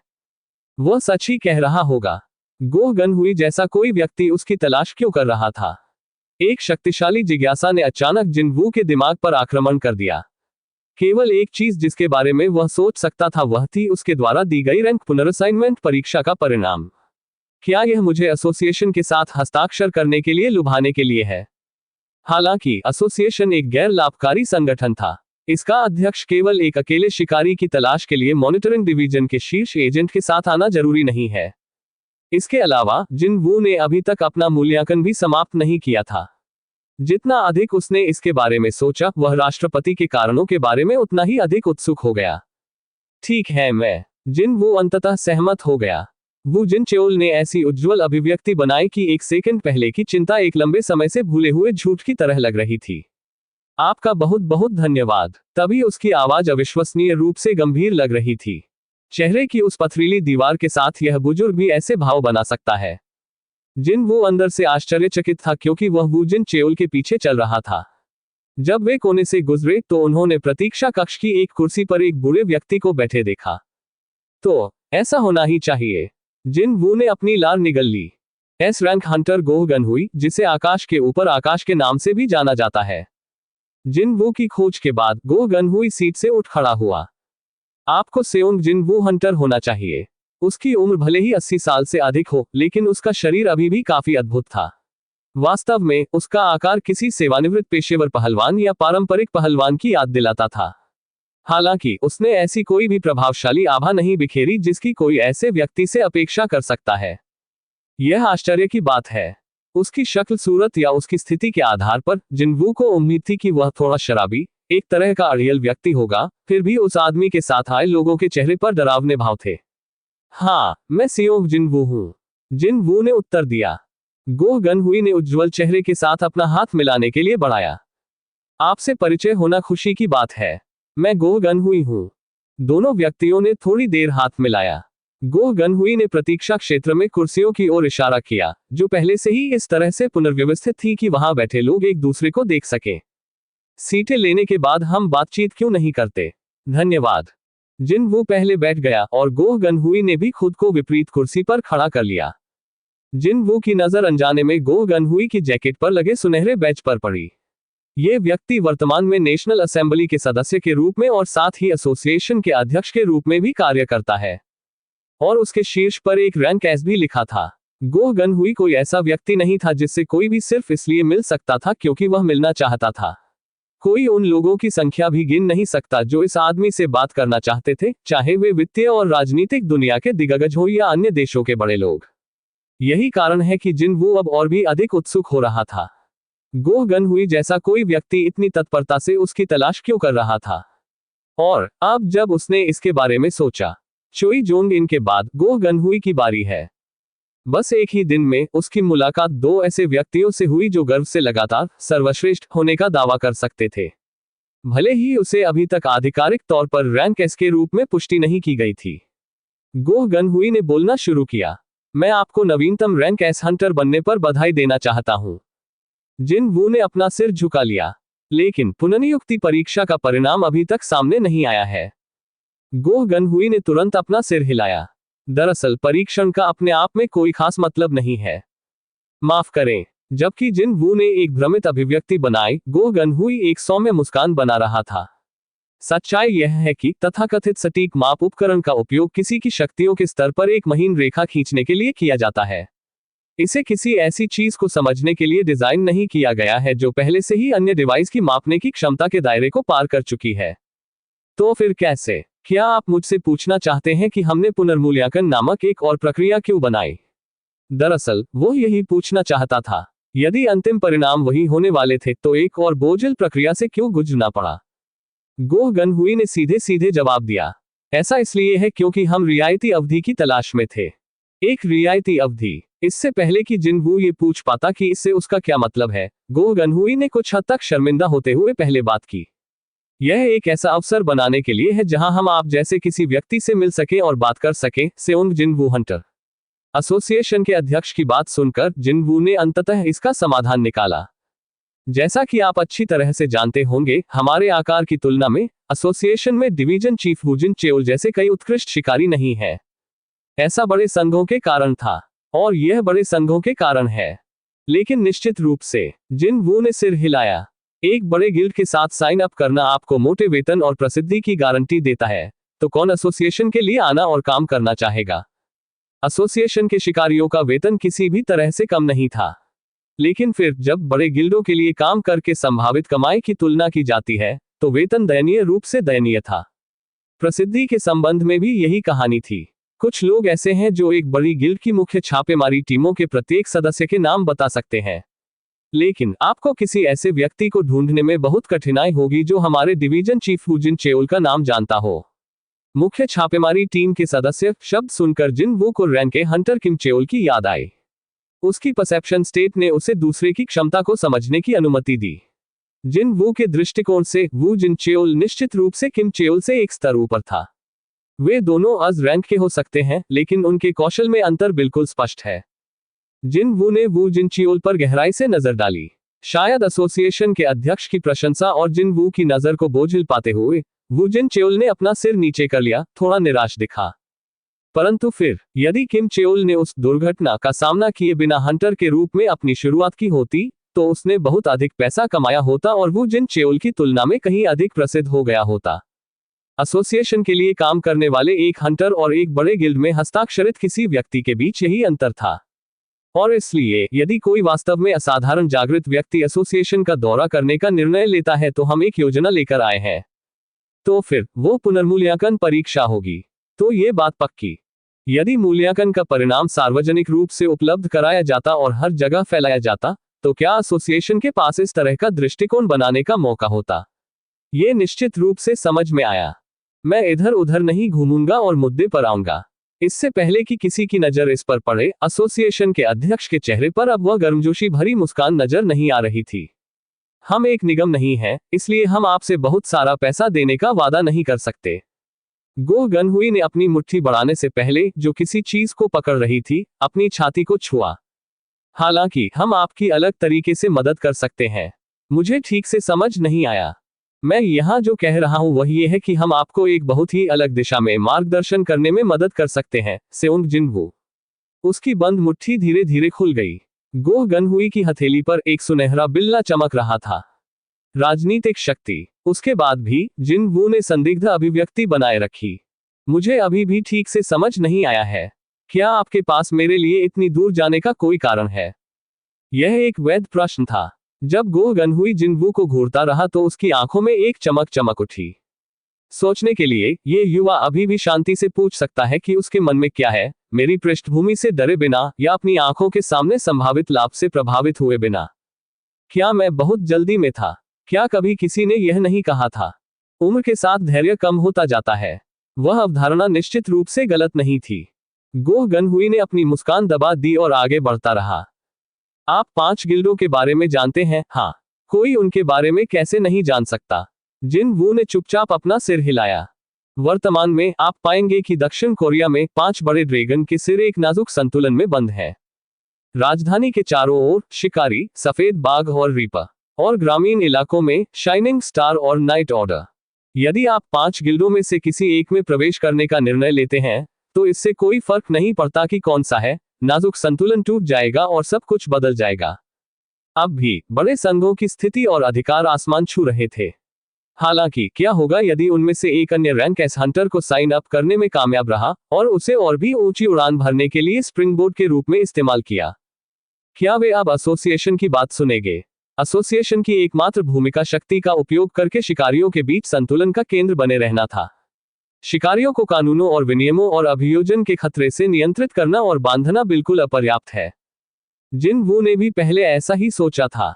कालकोठरियों में पाए जाने वाले राक्षस ही एकमात्र राक्षस नहीं थे। शिकारी भी एक तरह से राक्षस ही थे। यदि कोई केवल ताकत पहलू को देखे तो शिकारी कालकोठरी में पाए जाने वाले नियमित राक्षसों की तुलना में कहीं अधिक खतरनाक राक्षस थे। यही कारण है कि एसोसिएशन अस्तित्व में है। गो गनहुई की अभिव्यक्ति कहीं अधिक गंभीर हो गई। और एसोसिएशन को आपकी मदद की जरूरत है, सेउंग जिनवू। आप जैसे किसी व्यक्ति की मदद जिसके पास महान शक्ति थी। गो गनहुई की नजर तेज हो गई। जरूर, मुझे उस पर नजर रखनी होगी और पता लगाना होगा कि वह कैसा है, लेकिन जब तक सेउंग जिनवू ने यहां अपनी सहमति दे दी, एसोसिएशन उसका पूरा समर्थन करेगा। आखिरकार एस रैंक निश्चित रूप से ऐसे निवेश के योग्य थी। ये स्पष्टीकरण के लिए पर्याप्त होना चाहिए। इसलिए इतने लंबे समय में पहली बार गो गनहुई एक ही समय में घबराहट और उम्मीद महसूस कर रहा था, जब उसने नर्म लेकिन दृढ़ स्वर में अगला प्रश्न पूछा। आप क्या चुनेंगे? चैप्टर 79। यह कोई बुरा सुझाव नहीं था। यदि गो गनहुई को अपना समर्थन देना होता तो सबसे औसत व्यक्ति भी तेजी से सफलता की राह पर होता। नेशनल असेंबली, सरकार, हंटर्स एसोसिएशन और यहां तक कि मास मीडिया भी ऐसे क्षेत्र को ढूंढना बहुत मुश्किल होगा जहां तक गो गनहुई की पहुंच नहीं थी। इतना ही नहीं, यदि उस समर्थन को प्राप्त करने वाला व्यक्ति किसी रैंक एस हंटर के साथ हुआ हो, मैं कल्पना भी नहीं कर सकता कि ऐसा व्यक्ति कितनी दूर तक चढ़ेगा। अचानक जिनवू ने खुद को super dope designer business suit पहने हुए नेशनल असेंबली के सदस्य गो गनहुई के ठीक बगल में बैठे हुए देखा। उसका हृदय धीरे धीरे धड़कने लगा। ऐसा मौका तो रोज रोज नहीं दस्तक देता होगा ना। भले ही कोई गो गनहुई द्वारा सुझाए गए इस अलग रास्ते पर चलना चाहता हो, आखिरकार हर कोई इस सड़क पर कदम रखने के लिए योग्य नहीं था। उस परिदृश्य में एक महत्वपूर्ण चीज गायब थी। अगर मैं एसोसिएशन के साथ साइन अप करता हूं, तो मैं अपना स्तर नहीं बढ़ा पाऊंगा। एसोसिएशन के लिए काम करने वाले उच्च रैंक वाले शिकारियों ने कभी भी छापे में भाग नहीं लिया। उनकी मुख्य भूमिका अन्य शिकारियों से निपटना थी, न कि राक्षसों का शिकार करना और उन्हें मारना। और भले ही वह अनुमति प्राप्त करने और एसोसिएशन द्वारा आयोजित छापे में भाग लेने में कामयाब रहे। एसोसिएशन जिन कालकोठरी से निपटता है वे रैंक डीएस और ईएस हैं, जिनमें गिल्ड की रुचि नहीं है। क्या वह निचले स्तर की भीड़ का शिकार करना जारी रख सकता है जिसने उसे कोई अनुभव भी नहीं दिया? नहीं, बिल्कुल नहीं। जिन वू ने इस विचार का कड़ा विरोध किया। मैं और भी मजबूत बनना चाहता हूँ। ऊंचे स्थान पर वह जितना हो सके ऊपर चढ़ना चाहता था। जब तक यह असंभव न हो या कोई निश्चितता न हो, उसे उस चीज को क्यों छोड़ना चाहिए जिसे हासिल करने में वह पूरी तरह सक्षम था? वह कैसी निरर्थक धारणा थी। जब तक मैं आगे बढ़ता रहूंगा, मैं और मजबूत होता जाऊंगा। इसकी कल्पना करने से उसका दिल एसोसिएशन के अध्यक्ष गो गनहुई के बगल में होने की कल्पना करने की तुलना में कहीं अधिक तेज धड़कने लगा। गो गनहुई ने भी जिन वू में बदलाव को महसूस किया। उनकी सांसें अचानक तेज हो गई हैं। क्या उसने आखिरकार अपना मन बना लिया? वह केवल यही आशा कर सकता था कि निर्णय अच्छा हो। नहीं, ये बस अच्छा होना चाहिए। अगर उसने अपने बचे हुए समय के बारे में सोचा, उसकी अपनी प्रत्याशा जिनवू से कम नहीं थी। गो गनहुई ने उत्तर की प्रतीक्षा की। प्रत्येक बीतता सेकंड 1 मिनट के समान महसूस हो रहा था। जिन वू ने अंततः अपना मुंह खोला। मुझे माफ करें। गो गनहुई की अभिव्यक्ति तुरंत कठोर हो गई। मुझे लगा कि मैंने अभी अभी उसके चेहरे पर दृढ़ संकल्प देखा है। क्या मैं गलत था? वह अपने चेहरे की निराशा को छिपा नहीं सका। अंत में सियोंग जिन वू नाम के व्यक्ति की महत्वाकांक्षा बस इतनी ही थी। गो गनहुई अन्य रास्ते के लिए समर्थन देने के बारे में झूठ नहीं बोल रहा था। दरअसल वह इससे भी बड़ी बात सोच रहा था। 2 साल में आएगी नई रैंक एस। गो गनहुई इस युवा को अपने पास रखने और उसे इसके गुण सिखाने के बारे में सोच रहा था, और यदि बच्चा अच्छा प्रदर्शन करता है तो उसे अगला उत्तराधिकारी बनने के लिए तैयार करें। क्योंकि उसके चले जाने पर एसोसिएशन को समर्थन देने के लिए एक शक्तिशाली व्यक्ति की आवश्यकता थी। मतलब गो गनहुई अपने पास मौजूद हर चीज को सौंपने की योजना बना रहा था। हालांकि परिणाम ऐसा हो, इसके लिए मैं कितना हास्यास्पद हूं। गो गनहुई ने सुनहरा बिल्ला हटा लिया और निराश स्वर में पूछा, ये है पैसे के कारण? जिन वू ने तुरंत उत्तर दिया, नहीं, यह नहीं है। गो गनहुई ने अंदर ही अंदर खुखारते हुए कहा, बेशक वे सभी धर्मी लगते हैं, हालांकि अंदर से वे सभी एक जैसे थे। अंत में यह सब पैसे के बारे में था, और साथ में मिली प्रसिद्धि सोने पर सुहागा जैसी होगी। तो फिर भौतिक संपदा का पीछा करना सभी मनुष्यों में पाई जाने वाली एक सहज प्रवृत्ति है। इसलिए गो गनहुई के मन में इसके लिए युवाओं को दोष देने का कोई विचार नहीं था। केवल इतना ही, उसे यह बेहद हास्यास्पद लगा कि लोग स्वयं के प्रति ईमानदार नहीं हो सकते। उस मामले में आपने न क्यों कहा? गो गनहुई ने पूछा, भले ही वह पहले से ही उत्तर जानता था। वह सिर्फ युवाओं की प्रतिक्रिया देखना चाहता था। तथापि मैं लड़ना चाहता हूं। जिन वू के बेझिझक जवाब ने गो गनहुई के सिर के पिछले हिस्से पर प्रहार किया। उसने क्या कहा? ऐसा निश्चित रूप से महसूस हुआ जैसे उसे अभी अभी खींचकर मुक्का मारा गया हो। वह, क्या आपका मतलब यह है कि आप राक्षसों के खिलाफ लड़ना चाहते हैं? ये सही है। जिन वू ने अनावश्यक स्पष्टीकरण की परवाह नहीं की और खुलकर बात की। मैं गेट्स में प्रवेश करना चाहता हूं और राक्षसों का शिकार करना चाहता हूं। मेरा मानना है कि मैं जिस स्थान पर हूं वह कालकोठरी के अंदर है। ये कैसे हो सकता है? गो गनहुई की आंखें चौड़ी हो गईं। उसके जैसा आदमी कई अन्य लोगों के ऊपर खड़ा होकर उनकी आंखों से निकलने वाली रोशनी से ही जान जाता था कि कोई सच बोल रहा है या झूठ। आखिरकार जिस पद पर उसने कब्जा किया, उस तक केवल ऐसा कौशल होने से ही पहुंचा जा सकता था। यही कारण है कि गो गनहुई को यह पता था। वो आंखें, वह बहुत गंभीर हो रहा है। गो गनहुई की अपनी आंखों से जिन वू को घूरते हुए 180 का कोण बनाया। मुझे यह महसूस किए हुए कितना समय हो गया है। जब तक गो गनहुई जागृत हुआ तब तक उसका शरीर बहुत बूढ़ा हो चुका था। यही कारण है कि राक्षसों के खिलाफ लड़ने के बजाय उसने अन्य चीजों की तलाश की जो वह कर सकता था। अपनी कंपनी को बेचने से प्राप्त धन का उपयोग करके उसने कोरियाई हंटर्स एसोसिएशन की स्थापना की, हंटर्स को इकट्ठा किया और नींव के रूप में अपनी प्रसिद्धि के साथ उसने सीधे नेशनल असेंबली में प्रवेश किया, और यहां तक कि हंटर्स को नियंत्रित करने वाले कानून बनाने में भी उसका हाथ था। हालांकि उसके दिल में यह मलाल था जो कभी दूर नहीं होगा, भले ही उसने पूरे समय अथक परिश्रम किया। अगर मैं 20 नहीं 10 साल छोटा होता तो मैं इन युवाओं के साथ। गो गनहुई ने अपना हाथ अपनी छाती पर दबाया। उसका दिल, जो किसी भी समय नौकरी छोड़ने की धमकी देता था, अब तेजी से, बल्कि काफी जोर से धड़कने लगा था। मेरा दिल अब भी इस तरह शोर मचा सकता है। दिल की लयबद्ध धड़कन अच्छी लग रही थी। दूसरी ओर जिनवू अपना सिर झुका रहा था। क्या यह अजीब नहीं है?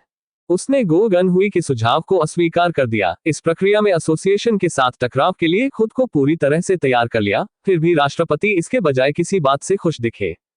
ठीक है, इससे किसी भी तरह कोई फर्क नहीं पड़ता। वह जो कहना चाहता था वह कह चुका था, इसलिए जिनवू अपनी सीट से उठ गया। मेरी छोटी बहन अकेले घर की निगरानी कर रही है, इसलिए मुझे अब जाना चाहिए। अपना समय देने के लिए धन्यवाद। गो गनहुई जिनवू के साथ उठा और अपनी आंतरिक जेब से कुछ निकाला। और कृपया इसे ले लो। यह एक बिजनेस कार्ड था। यदि आपको मेरी सहायता की आवश्यकता है तो संकोच न करें और मुझे कॉल करें। गो गनहुई उज्ज्वल रूप से मुस्कुरा रहा था। जिनवू ने जो कहा वह सही था। शक्तिशाली शिकारी कालकोठरी में थे। हालांकि वह जिनवू को एसोसिएशन के अध्यक्ष के रूप में या शायद एक साथी हंटर के रूप में भर्ती करने में विफल रहा था, गो गनहुई जिनवू को बाहर निकालने में मदद करना चाहता था। यदि वह अधिक ईमानदार होता तो ये युवक मुझे पसंद है, इसीलिए उसे सलाह देने की भी जरूरत थी। आखिरकार नाराजगी केवल आपके प्रति रुचि रखने वाले व्यक्ति से ही आएगी। उच्च श्रेणी की कालकोठरियों में अकेले प्रवेश करना असंभव है। कृपया शामिल होने के लिए किसी गिल्ड का चयन करते समय इस पर सावधानीपूर्वक विचार करें। आपकी पसंद यथास्थिति को काफी हद तक बदल देगी। गो गनहुई की गंभीर सलाह सुनने के बाद जिनवू ने संक्षेप में एक रहस्यमय मुस्कान बनाई।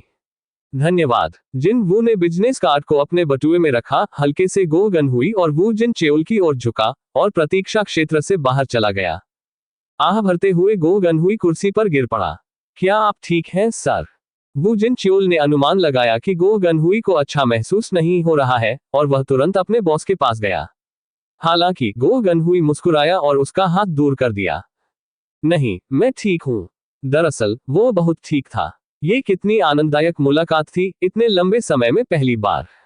गो गनहुई अपने पीए की ओर मुड़ने और एक आदेश देने से पहले बहुत देर तक वहां बैठे मुस्कुराता रहा। बाकी दिन का शेड्यूल रद्द करें। लेकिन सर, मंत्रियों के साथ बैठक, उन सभी को रद्द करें। गो गनहुई मन ही मन हंसा।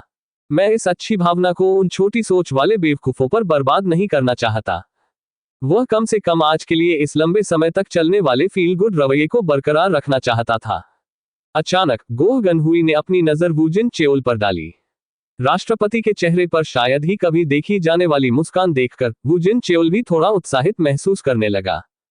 क्या आपको कुछ चाहिए, सर? नहीं, ठीक है, इसमें कोई गंभीर बात नहीं है, लेकिन मेरे दोस्त, गो गनहुई ने अपनी ठुड्डी के नीचे खुजाते हुए अपना कहा, आज मेरे साथ ड्रिंक करना कैसा रहेगा? इस बिल्कुल अप्रत्याशित सुझाव पर वू जिन चेओल केवल एक अजीब सी मुस्कान बना सका। मैं शराब पीने में बहुत अच्छा नहीं हूं, श्रीमान। क्या यह आपके लिए ठीक रहेगा? मैंने तुम्हें ऐसा व्यक्ति नहीं समझा। गो गनहुई ने चंचलतापूर्वक अपनी जीभ चटकाए। क्या आपने वह पुरानी कहावत नहीं सुनी है कि एक आदमी के पे के कप का आकार यह निर्धारित करता है कि वह कितनी दुनिया को अपना बना सकता है? क्षमा करें, सर। वू जिन चेओल का चेहरा शर्मिंदगी से लाल हो गया और उसने अपने सिर के पिछले हिस्से को खरोंच लिया। मैं तो बस तुमसे मजाक कर रहा था। मैं अभी काफी अच्छा महसूस कर रहा हूं और ऐसा लगता है कि चुटकुले अपने आप बाहर आ रहे हैं। साथ ही जिसके साथ वह ड्रिंक शेयर करना चाहता था वह कोई और था।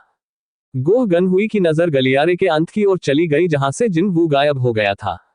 हंटर सेओंग जिनवू, वह अपनी शराब को कितनी अच्छी तरह रोक पाएगा? ये सोचते हुए कि वह किसी दिन इसका पता लगाना चाहेगा, गो गनहुई के होठों पर एक हल्की मुस्कान आ गई। शोर शराबे के बीच रुकी बस से जिनवू नीचे उतरा। ठीक है, मैं अपनी बहन से बहाना बनाकर वहां से भाग तो गया, लेकिन जब उसने अपनी घड़ी पर नजर डाली तो उसे घर आने में अभी भी बहुत समय था। जिनवू धीरे धीरे अपने घर की ओर चल दिया। एक अपरिचित शोर सुनकर उसने देखने के लिए अपना सिर घुमाया और एक स्ट्रीट लैंप देखा जो निश्चित रूप से खराब था। अब मैं इसके बारे में सोचता हूँ। उसे एहसास हुआ कि सड़क पर बहुत अंधेरा था। इस जिले के इतना प्रसिद्ध होने के बावजूद शुरुआत में मुख्य सड़क से थोड़ा दूर चलने पर कोई भी खुद को इस तरह एक अंधेरे और अलग थलग स्थान पर पाता है। इसी समय उसके मन में एक विशेष समाचार आया। हाल ही में यहाँ सिलसिलेवार हत्याएं हो रही हैं। क्या कथित तौर पर सभी पीड़ित महिलाएं नहीं थी? उसकी छोटी बहन भी अक्सर इस सड़क पर आती थी। इतना ही नहीं, देर रात में चूंकि उसका स्कूल पास में है, हम बिना सोचे समझे घर नहीं बदल सकते। अब उसे चिंता होने लगी। जब तक हत्या करने वाला बदमाश मिल नहीं जाता है, तब तक अपराधी को पकड़ना मुश्किल होगा, लेकिन वह वास्तव में अपनी चिंताओं के कारण हर रात यहाँ खड़ा नहीं रह सकता था। क्या कोई बेहतर तरीका नहीं था? जिन वू के होठों पर मुस्कान तैरने से पहले वह अपनी बाहों को पार करके खड़ा हुआ सोच रहा था। ठीक है, मुझे बस इतना करना है कि यहाँ किसी और को निगरानी के तौर पर छोड़ना है ना? क्या उसके पास उस कार्य के लिए उपयुक्त उम्मीदवार नहीं थे? बाहर आओ। जिन वू के आह्वान पर छाया सैनिक सामने आए। 5 काफी होंगे। दानव के महल पर विजय के दौरान इन लोगों ने काफी अच्छी तरह से बराबरी हासिल कर ली थी। उन्हें देखकर ही उसमें बहुत आत्मविश्वास आ गया। आज से आप लोग इस जिले के चौकीदार के रूप में काम करेंगे। अपनी गश्त शुरू करो। जैसे ही उसकी बात खत्म हुई, सैनिक छाया जैसी स्थिति में पिघल गए और फिर वे विभिन्न इमारतों के बीच पाए जाने वाले रंगों को अंदर बाहर करते हुए आगे बढ़ने लगे। ये सही है। इस तरह घूमे कि दूसरे लोगों की नजर में आने से बचें। वे कितने अद्भुत छोटे बच्चे बन रहे थे। जब तक कि वह सिलसिलेवार हत्यारा कोई उच्च श्रेणी का शिकारी न हो, वह कभी भी किसी छाया सैनिक के विरुद्ध जीत नहीं पाएगा। और अगर वह हत्यारा बदमाश किसी तरह उसके सैनिकों के खिलाफ जीत भी गया, तो जिन वू को तुरंत पता चल जाएगा। आखिरकार वह एक एस रैंक का शिकारी था। कोई इंतजार नहीं। चूंकि मेरे पास अभी तक अपना संशोधित लाइसेंस नहीं है, तो क्या मुझे ये कहना चाहिए कि मैं एस रैंक जागृत हूं? खैर, इससे क्या फर्क पड़ा? एक उपनगर को एक रैंक एस द्वारा संरक्षित किया जा रहा था। इससे कोई फर्क नहीं पड़ता कि वह एक शिकारी था या एक जागृत। अगर इस इलाके में 24 घंटे निःशुल्क सुरक्षा व्यवस्था तैनात रहने की सच्चाई सामने आ गई, तो क्या रातों रात जमीन की कीमत नहीं बढ़ जाएगी? उसके मुंह से एक मुस्कुराहट निकल पड़ी। बहुत अच्छा। इससे उसे अधिक आराम महसूस हुआ। जिन वू ने एक बार फिर अपने आसपास का निरीक्षण किया और पहले की तुलना में अधिक संतुष्ट दिखने के बाद वापस जाने के लिए मुड़ा। मैं दौड़ता हुआ आया क्योंकि आपने कहा था कि आप मेरे लिए भोजन खरीदेंगे, लेकिन ये तो बस कुछ मामूली सुअर का मांस है। क्या आप अब शक्तिशाली सुअर के मांस को नहीं देख रहे हैं? ये वह स्थान है जहां मेरी और मेरे बड़े भाई की महान स्मृति का निर्माण हुआ, आप जानते हैं। यू जिन हो और उसके गहरे लाल चेहरे ने शराब का खाली गिलास मेज पर रख दिया और नशे में धुत होकर चिल्लाने लगा। ठीक है, तो आप मुझे ऐसी अद्भुत स्मृति वाली जगह पर क्यों लाए? यू सुह्यून ने चकित कर देने वाली अभिव्यक्ति बनाई। वह सोने की तैयारी कर रही थी, लेकिन तभी यू जिन हो ने उसे अचानक बुलाया। बहन, कृपया मुझे सांत्वना दें। कृपया। अचानक, बहन, क्यों? उसे उसका आंसुओं से भरा विलाप काफी निराशाजनक और दयनीय लगा, इसलिए वह जल्दी से उससे मिलने के लिए बाहर आए। लेकिन सोचने वाली बात यह थी कि वह जिस स्थान पर उसे लाया था वह एक भोजनालय था। यू सुह्यून के लिए अपनी वर्तमान स्थिति से कम प्रभावित होना स्पष्ट था, जब इस तथ्य पर विचार किया गया कि वह एक चैबोल परिवार की एक परिष्कृत महिला के रूप में बड़ी हुई थी, और इस तथ्य से भी कि वह आजकल एक शीर्ष मॉडल के रूप में काम कर रही थी। क्योंकि वह जल्दी में थी, उसने कुछ भी पहन लिया और उसके ऊपर एक बेसबॉल टोपी भी पहन ली। फिर भी आसपास के पुरुषों की निगाहें अभी भी बिना रुके उसकी ओर जा रही थी। क्या चल रहा है? क्या आप बस बोलेंगे? यू सुह्यून ने यू जिन हो के खाली शॉट ग्लास में और अधिक सोजू डालते हुए पूछा। देखो, इसे देखो, यह मेरे प्रिय बड़े भाई का फोन नंबर है। अभी भी रुआसे स्वर में यू जिन हो ने अपना स्मार्टफोन आगे बढ़ाया। स्क्रीन पर कॉल्स की लंबी लिस्ट देखी जा सकती है। 1 सफल कॉल और 4 असफल प्रयास। फिर भी जो पहला पास हुआ वह भी जाहिर तौर पर बीच में ही काट दिया गया था। इंतजार। क्या आपने मुझे यहाँ इसलिए बुलाया क्योंकि आप अपने किसी जानने वाले से फोन पर संपर्क नहीं कर सके? यू जिन हो का सिर ऊपर नीचे हो गया। यू सुह्यून शायद ही इस बकवास पर विश्वास कर सके। उसने यू जिन हो का फोन छीन लिया। मुझे वह दो। उसने तुरंत कॉल आइकन पर टैप किया।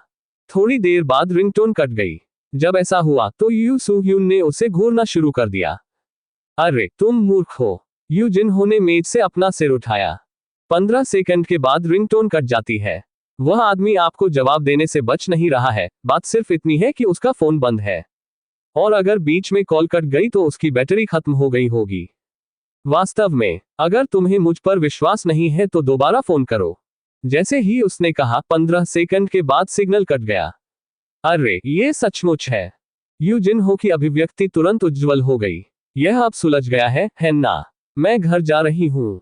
यू सुह्यून बिना किसी हिचकिचाहट के जाने वाली थी, लेकिन यू जिन हो ने जल्दी से उसकी आस्तीन पकड़ ली। बहन, कृपया तब तक रुके रहें जब तक मैं ये बोतल खत्म न कर लूं। क्या मैं केवल ऐसे अवसरों पर ही बहन हूं? और यह मूर्ख आमतौर पर उसे हर समय तुम, ये और अरे तुम वह भी कहता था। हालांकि अंत में यू सू ह्यून वापस कुर्सी पर बैठ गई। बहन, तुम्हें भी ड्रिंक चाहिए? आप चाहते थे कि मैं आपके बोतल खत्म होने तक इंतजार करूं, है ना? आपको उस बोतल को अकेले निगलने में काफी समय लगेगा और मैं तब तक इंतजार नहीं कर सकती जब तक आप उसे प्रबंधित नहीं कर लेते। कृपया इसे बंद करो। हालांकि उसने ऐसा उत्तर दिया, फिर भी उन्होंने मजेदार आरामदायक माहौल में शॉट ग्लास खाली करना शुरू कर दिया। वैसे ये बड़े भाई, लड़का कौन है? तुम्हें जल्द ही पता चल जाएगा। यूजिन गिल्ड के साथ साइन अप करने के बाद, यानी यूजिन हो उन शब्दों को जोर से कहने ही वाला था, लेकिन फिर भोजनालय की दीवार पर ऊपर लगे टीवी पर दिखाए जा रहे फुटेज को देखकर उसकी आंखें थोड़ी चौड़ी हो गईं। क्या वह आदमी नहीं है? यू सू ह्यून ने भी अपनी नजर टीवी की ओर कर ली। स्क्रीन पर एक समाचार प्रसारण दिखाया गया और इसमें री मिन सियोग नाम की एक शीर्ष हस्ती के बारे में समाचार दिखाया गया, जो हाल ही में जागृति प्रक्रिया से गुजरा था। पत्रकारों की भारी भीड़ के सामने खड़े होकर री मिन सियोग ने ऐसे बात की मानो वह ध्यान आकर्षित करने से चकित हो गया हो। ठीक है, मेरा फिल्मांकन शेड्यूल अभी तक साफ नहीं हुआ है, मेरे मूल्यांकन परिणाम आने के बाद ही पता चलेगा।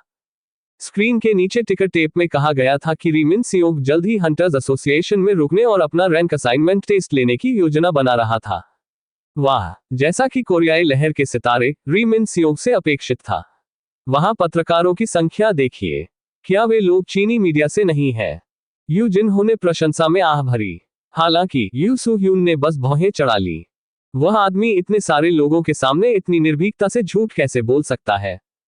हर कोई जो जानता है वह पहले से ही जानता है। वह सब तो दिखावा है। उसे पहले ही ए रैंक दिया जा चुका है, क्या आप जानते हैं?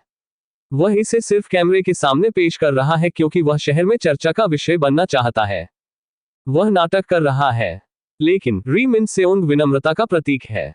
यू सू ह्यून ने झुंझलाहट में अपनी मुट्ठी भींच ली। किसी को भनक तक कैसे नहीं लगी।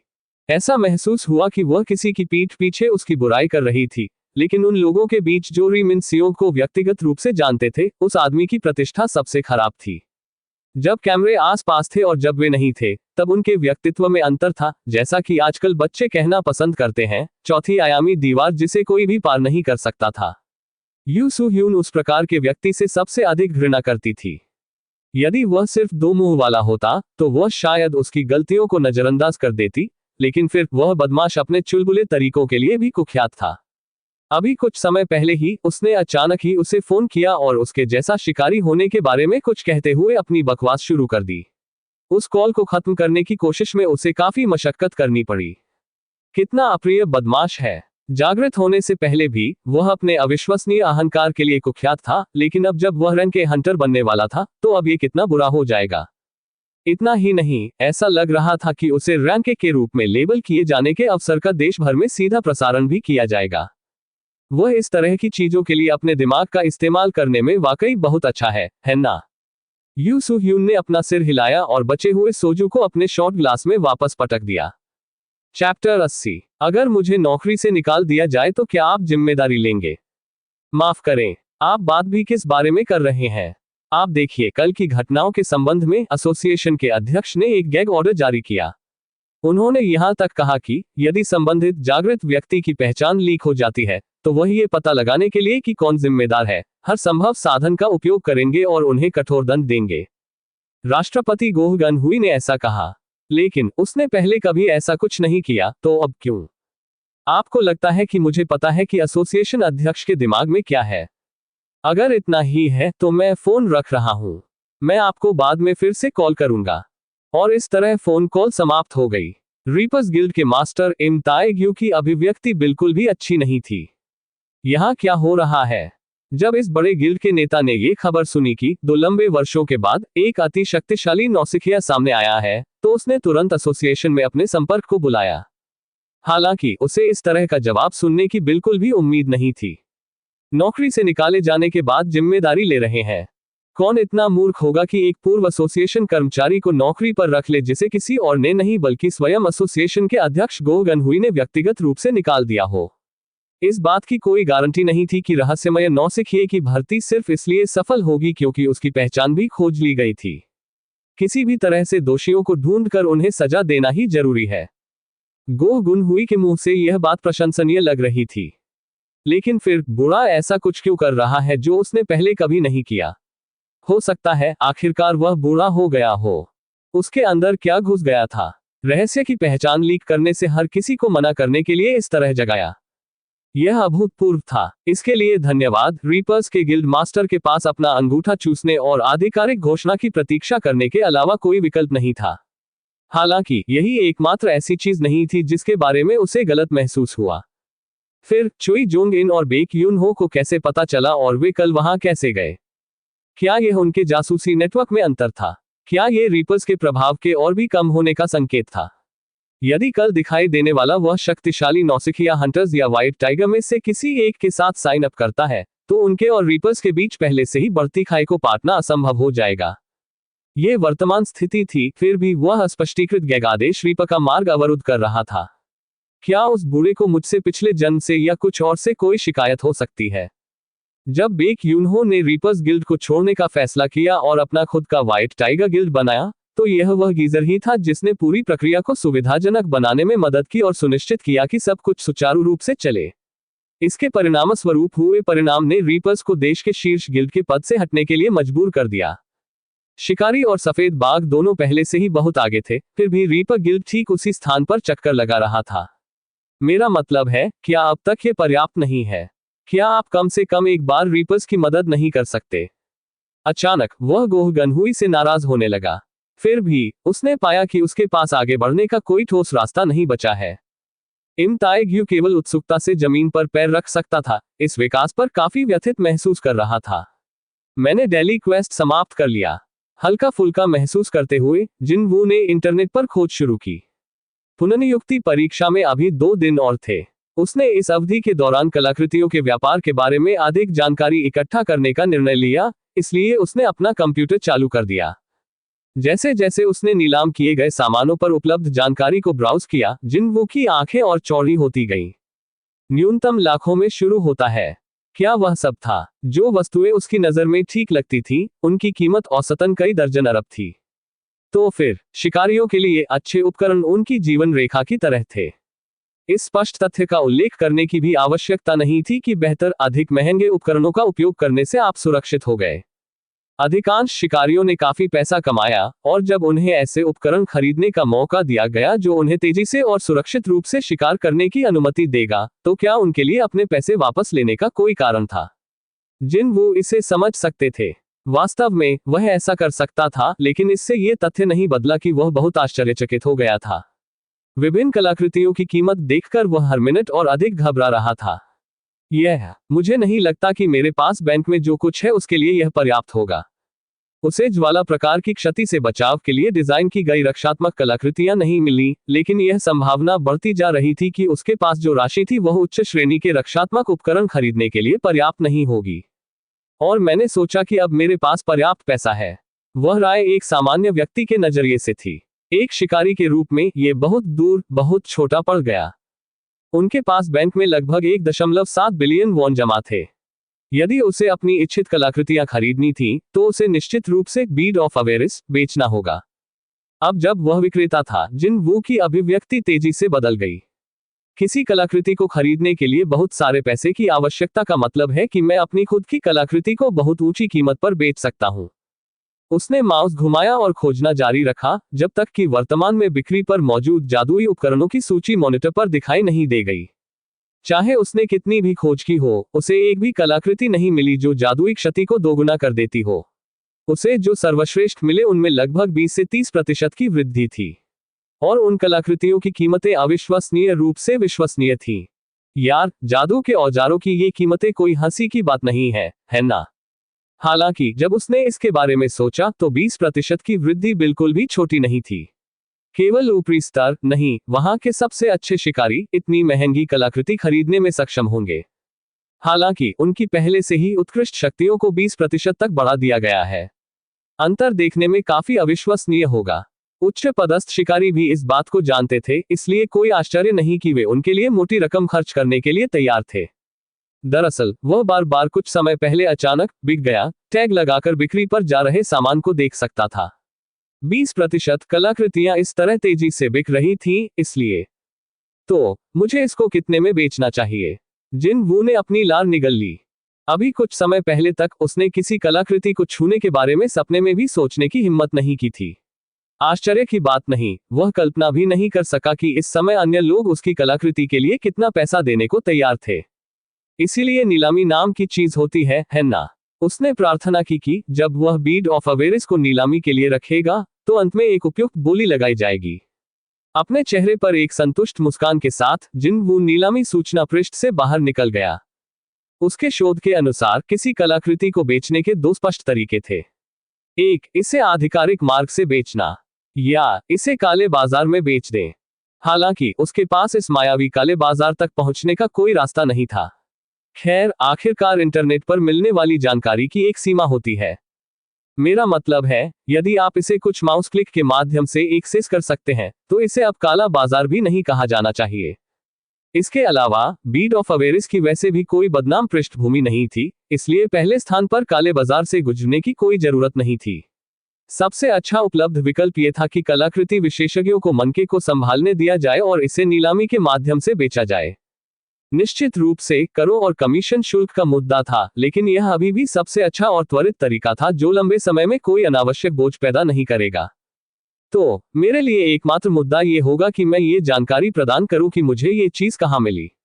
एक रैंकी हंटर एक पागल कलाकृति के साथ दिखाई दे रहा है जिसका अस्तित्व ही नहीं होना चाहिए। क्या कोई इसे चुपचाप स्वीकार करेगा? कोरियाई हंटर नीलामी घर एक विशाल निगम था जो हंटर्स के बीच सभी लेनदेन की निगरानी करता था। वे निश्चित रूप से मिलने वाले हर एक संदिग्ध विवरण की पुष्टि और जांच करने का प्रयास करेंगे। इसलिए मुझे अपना नया लाइसेंस चाहिए। नए हंटर लाइसेंस पर रैंक एस अच्छी तरह से छपा हुआ था। उसने केवल उस लाइसेंस के लिए पुनः असाइनमेंट परीक्षा दी और परिणाम एक जबरदस्त सफलता थी। यदि वह एसोसिएशन के अध्यक्ष गो गनहुई के कहे अनुसार चलता है तो वह बिना किसी समस्या के 2 दिनों के समय में उस लाइसेंस को प्राप्त करने में सक्षम होगा। वह एक सेकंड के लिए थोड़ा चिंतित हुआ, ये सोचकर कि एसोसिएशन के साथ साइन अप करने से इनकार करके उसने मामले को जटिल बना दिया है। लेकिन ये कितनी राहत की बात है क्योंकि एसोसिएशन अध्यक्ष उस प्रकार के व्यक्ति नहीं लगते हैं। यहां तक कि जब तक उसने अलविदा नहीं कहा, राष्ट्रपति के मुंह से वह गहरी मुस्कान कभी नहीं गई। जब कोई व्यक्ति हमेशा दूसरे लोगों की मनोदशाओं पर ध्यान देने में लंबा समय बिताता है तो वह प्रवाह को पढ़ने में माहिर हो जाता है। जिन वो ऐसा ही एक उदाहरण था। उसने रैंकी के रूप में 4 साल बिताए और उसे हमेशा अन्य शिकारियों का ध्यान रखना पड़ता था। यही कारण है कि वह दूसरे लोगों के हाव भाव देखकर ही कमोबेश ये पता लगा लेता था कि क्या है। गो गनहुई की अभिव्यक्ति निश्चित रूप से नकली नहीं थी। कम से कम जिन वो ने इसे इसी तरह देखा। इसलिए उसे किसी भी बात की चिंता नहीं करनी चाहिए और चुपचाप 2 दिनों के भीतर पुनः असाइनमेंट परीक्षा का इंतजार करना चाहिए। तथापि इस बीच मुझे क्या करना चाहिए? जिन वो कुर्सी के पीछे झुक गया। 2 दिन कुछ भी महत्वपूर्ण करने के लिए यह थोड़ा छोटा था और शायद घर पर आराम करने के अलावा कुछ भी करने के लिए थोड़ा लंबा नहीं था। क्या मुझे फिर भी एक बार देख लेना चाहिए? आधी दिलचस्पी महसूस करते हुए जिन वो ने माउस कसक को हंटर मंचों में भर्ती नोटिस बोर्ड पर ले जाया। एक क्लिक के बाद और अनगिनत भर्ती सूचनाएं उसके मॉनिटर पर भर गईं। उसने तुरंत इस क्षेत्र के आसपास के अस्थायी लोगों की खोज करने वाली विभिन्न फ्रीलांसर छापेमारी टीमों के अनुरोधों की बाढ़ देखी। इसका कारण सीधा सा था। जब उसने और यूजिन हो ने कुछ समय के लिए पास के प्रत्येक रैंक्सी गेट पर एकाधिकार कर लिया तो कई छापेमारी टीमों ने अस्थायी रूप से अपनी आजीविका खो दी। शायद एक पलटवार के रूप में छापा मारने वाली टीमें जो उस दौरान निष्क्रिय बैठी थी, पिछले कुछ दिनों में अचानक ऊर्जावान हो गईं। जिन वो व्यंग्यपूर्वक मुस्कुराया और पेज बदल दिया। ठीक है, वैसे भी मैं अब रैंक सी कालकोठरी में स्तर ऊपर नहीं कर पाऊंगा। अंतिम रैंक सी कालकोठरी में एक बार प्रवेश करने के बाद उसे स्तर तक पहुंचने में पूरा 1 दिन लग गया। नहीं, 1 दिन की तो बात ही छोड़ो, उस एक स्तर तक ऊपर जाने के लिए उसे वास्तव में लगभग 2 दिन चाहिए थे और उसका वर्तमान स्तर उस समय से 15 गुना अधिक था। यदि अनुभव बिंदुओं के लिए कोई गेज होता तो सुई हिलती भी नहीं। रैंक सी गेट्स का अब मेरे लिए कोई मतलब नहीं है। दुर्भाग्य से उसे उच्च रैंक वाली कालकोठरियों पर छापा मारने के लिए एक भी भर्ती प्रस्ताव नहीं मिला। फ्रीलांसर छापा मारने वाली टीमों द्वारा उच्च रैंक वाली कालकोठरियों को साफ करने की कोशिश करना उसके लिए खुद को मारने के समान था। और बड़े गिल्ड वास्तव में इस तरह अस्थायी सदस्यों की भर्ती नहीं करेंगे। फिर भी किसी को कभी पता नहीं चलेगा। क्या मुझे खोज पैरामीटर बदलना चाहिए? जिन वू ने खोज की स्थिति बदल दी और इसमें केवल उच्च रैंक वाले कालकोटरी वाले परिणाम प्रदर्शित किए गए। यद्यपि वह आशा कर रहा था, परंतु उसे बिल्कुल भी अधिक आशा नहीं थी। तथापि कुछ तो सामने आया। आप रैंक ई हैं। हाँ। तुमने पहले कभी ऐसा कुछ नहीं किया। नहीं, कभी नहीं। अच्छा, ओह, आपकी विशेषता क्या है? मैं एक क्लोज क्वार्टर लड़ाकू प्रकार का हूँ। ठीक है, कम से कम ये राहत की बात है। सख्त टोपी पहने फोरमैन ने जिन वू पर अपनी निगाहें ऊपर नीचे घुमाई। ई रैंक के लिए उसका शरीर बहुत प्रभावशाली है ना? उसकी आंखें भी ठीक लग रही हैं। जिन वू ने धैर्यपूर्वक फोरमैन के उत्तर की प्रतीक्षा की। फोरमैन ने जिन वू का हंटर लाइसेंस लौटा दिया और प्रसन्नतापूर्वक मुस्कुराया। यहाँ आपके जैसे बहुत सारे लोग हैं, मिस्टर जिन वू। ज्यादा घबराओ मत और चलो ठीक से चलो। फोरमैन बुजुर्ग की उम्र 40 वर्ष से अधिक थी, फिर भी वह ऊर्जा से भरपूर था। अतिरिक्त बोनस के रूप में उसने शानदार मूंछें भी रखी। आप यहाँ तब तक इंतजार कर सकते हैं जब तक हर कोई ना आ जाए, फिर आप अंदर जा सकते हैं। और अपने उपकरण भी मत भूलना। मेरे उपकरण, आप वहां जमीन पर पड़े हुए में से किसी एक को उठा सकते हैं। ठीक है, समझ आ गया। जिन वू ने जमीन पर गैती के ढेर को देखते हुए अपना सिर हिलाया। इसी समय एक अन्य बुजुर्ग, जिसने अपनी गर्दन के पीछे तौलिया लपेटा हुआ था, तेजी से उन दोनों व्यक्तियों के पास आया। मिस्टर बे, हमारी टीम को भी जनशक्ति की कमी हो रही है, तो आप लोगों को इस तरह बिना सोचे समझे कैसे ले जा सकते हैं? पुनर्प्राप्ति टीम के लिए इतने सारे लोग ठीक हैं। अरे, क्या आप जिम्मेदारी लेंगे जब ऑपरेशन के दौरान कोई समस्या आती है और हम गेट बंद होने से चूक जाते हैं?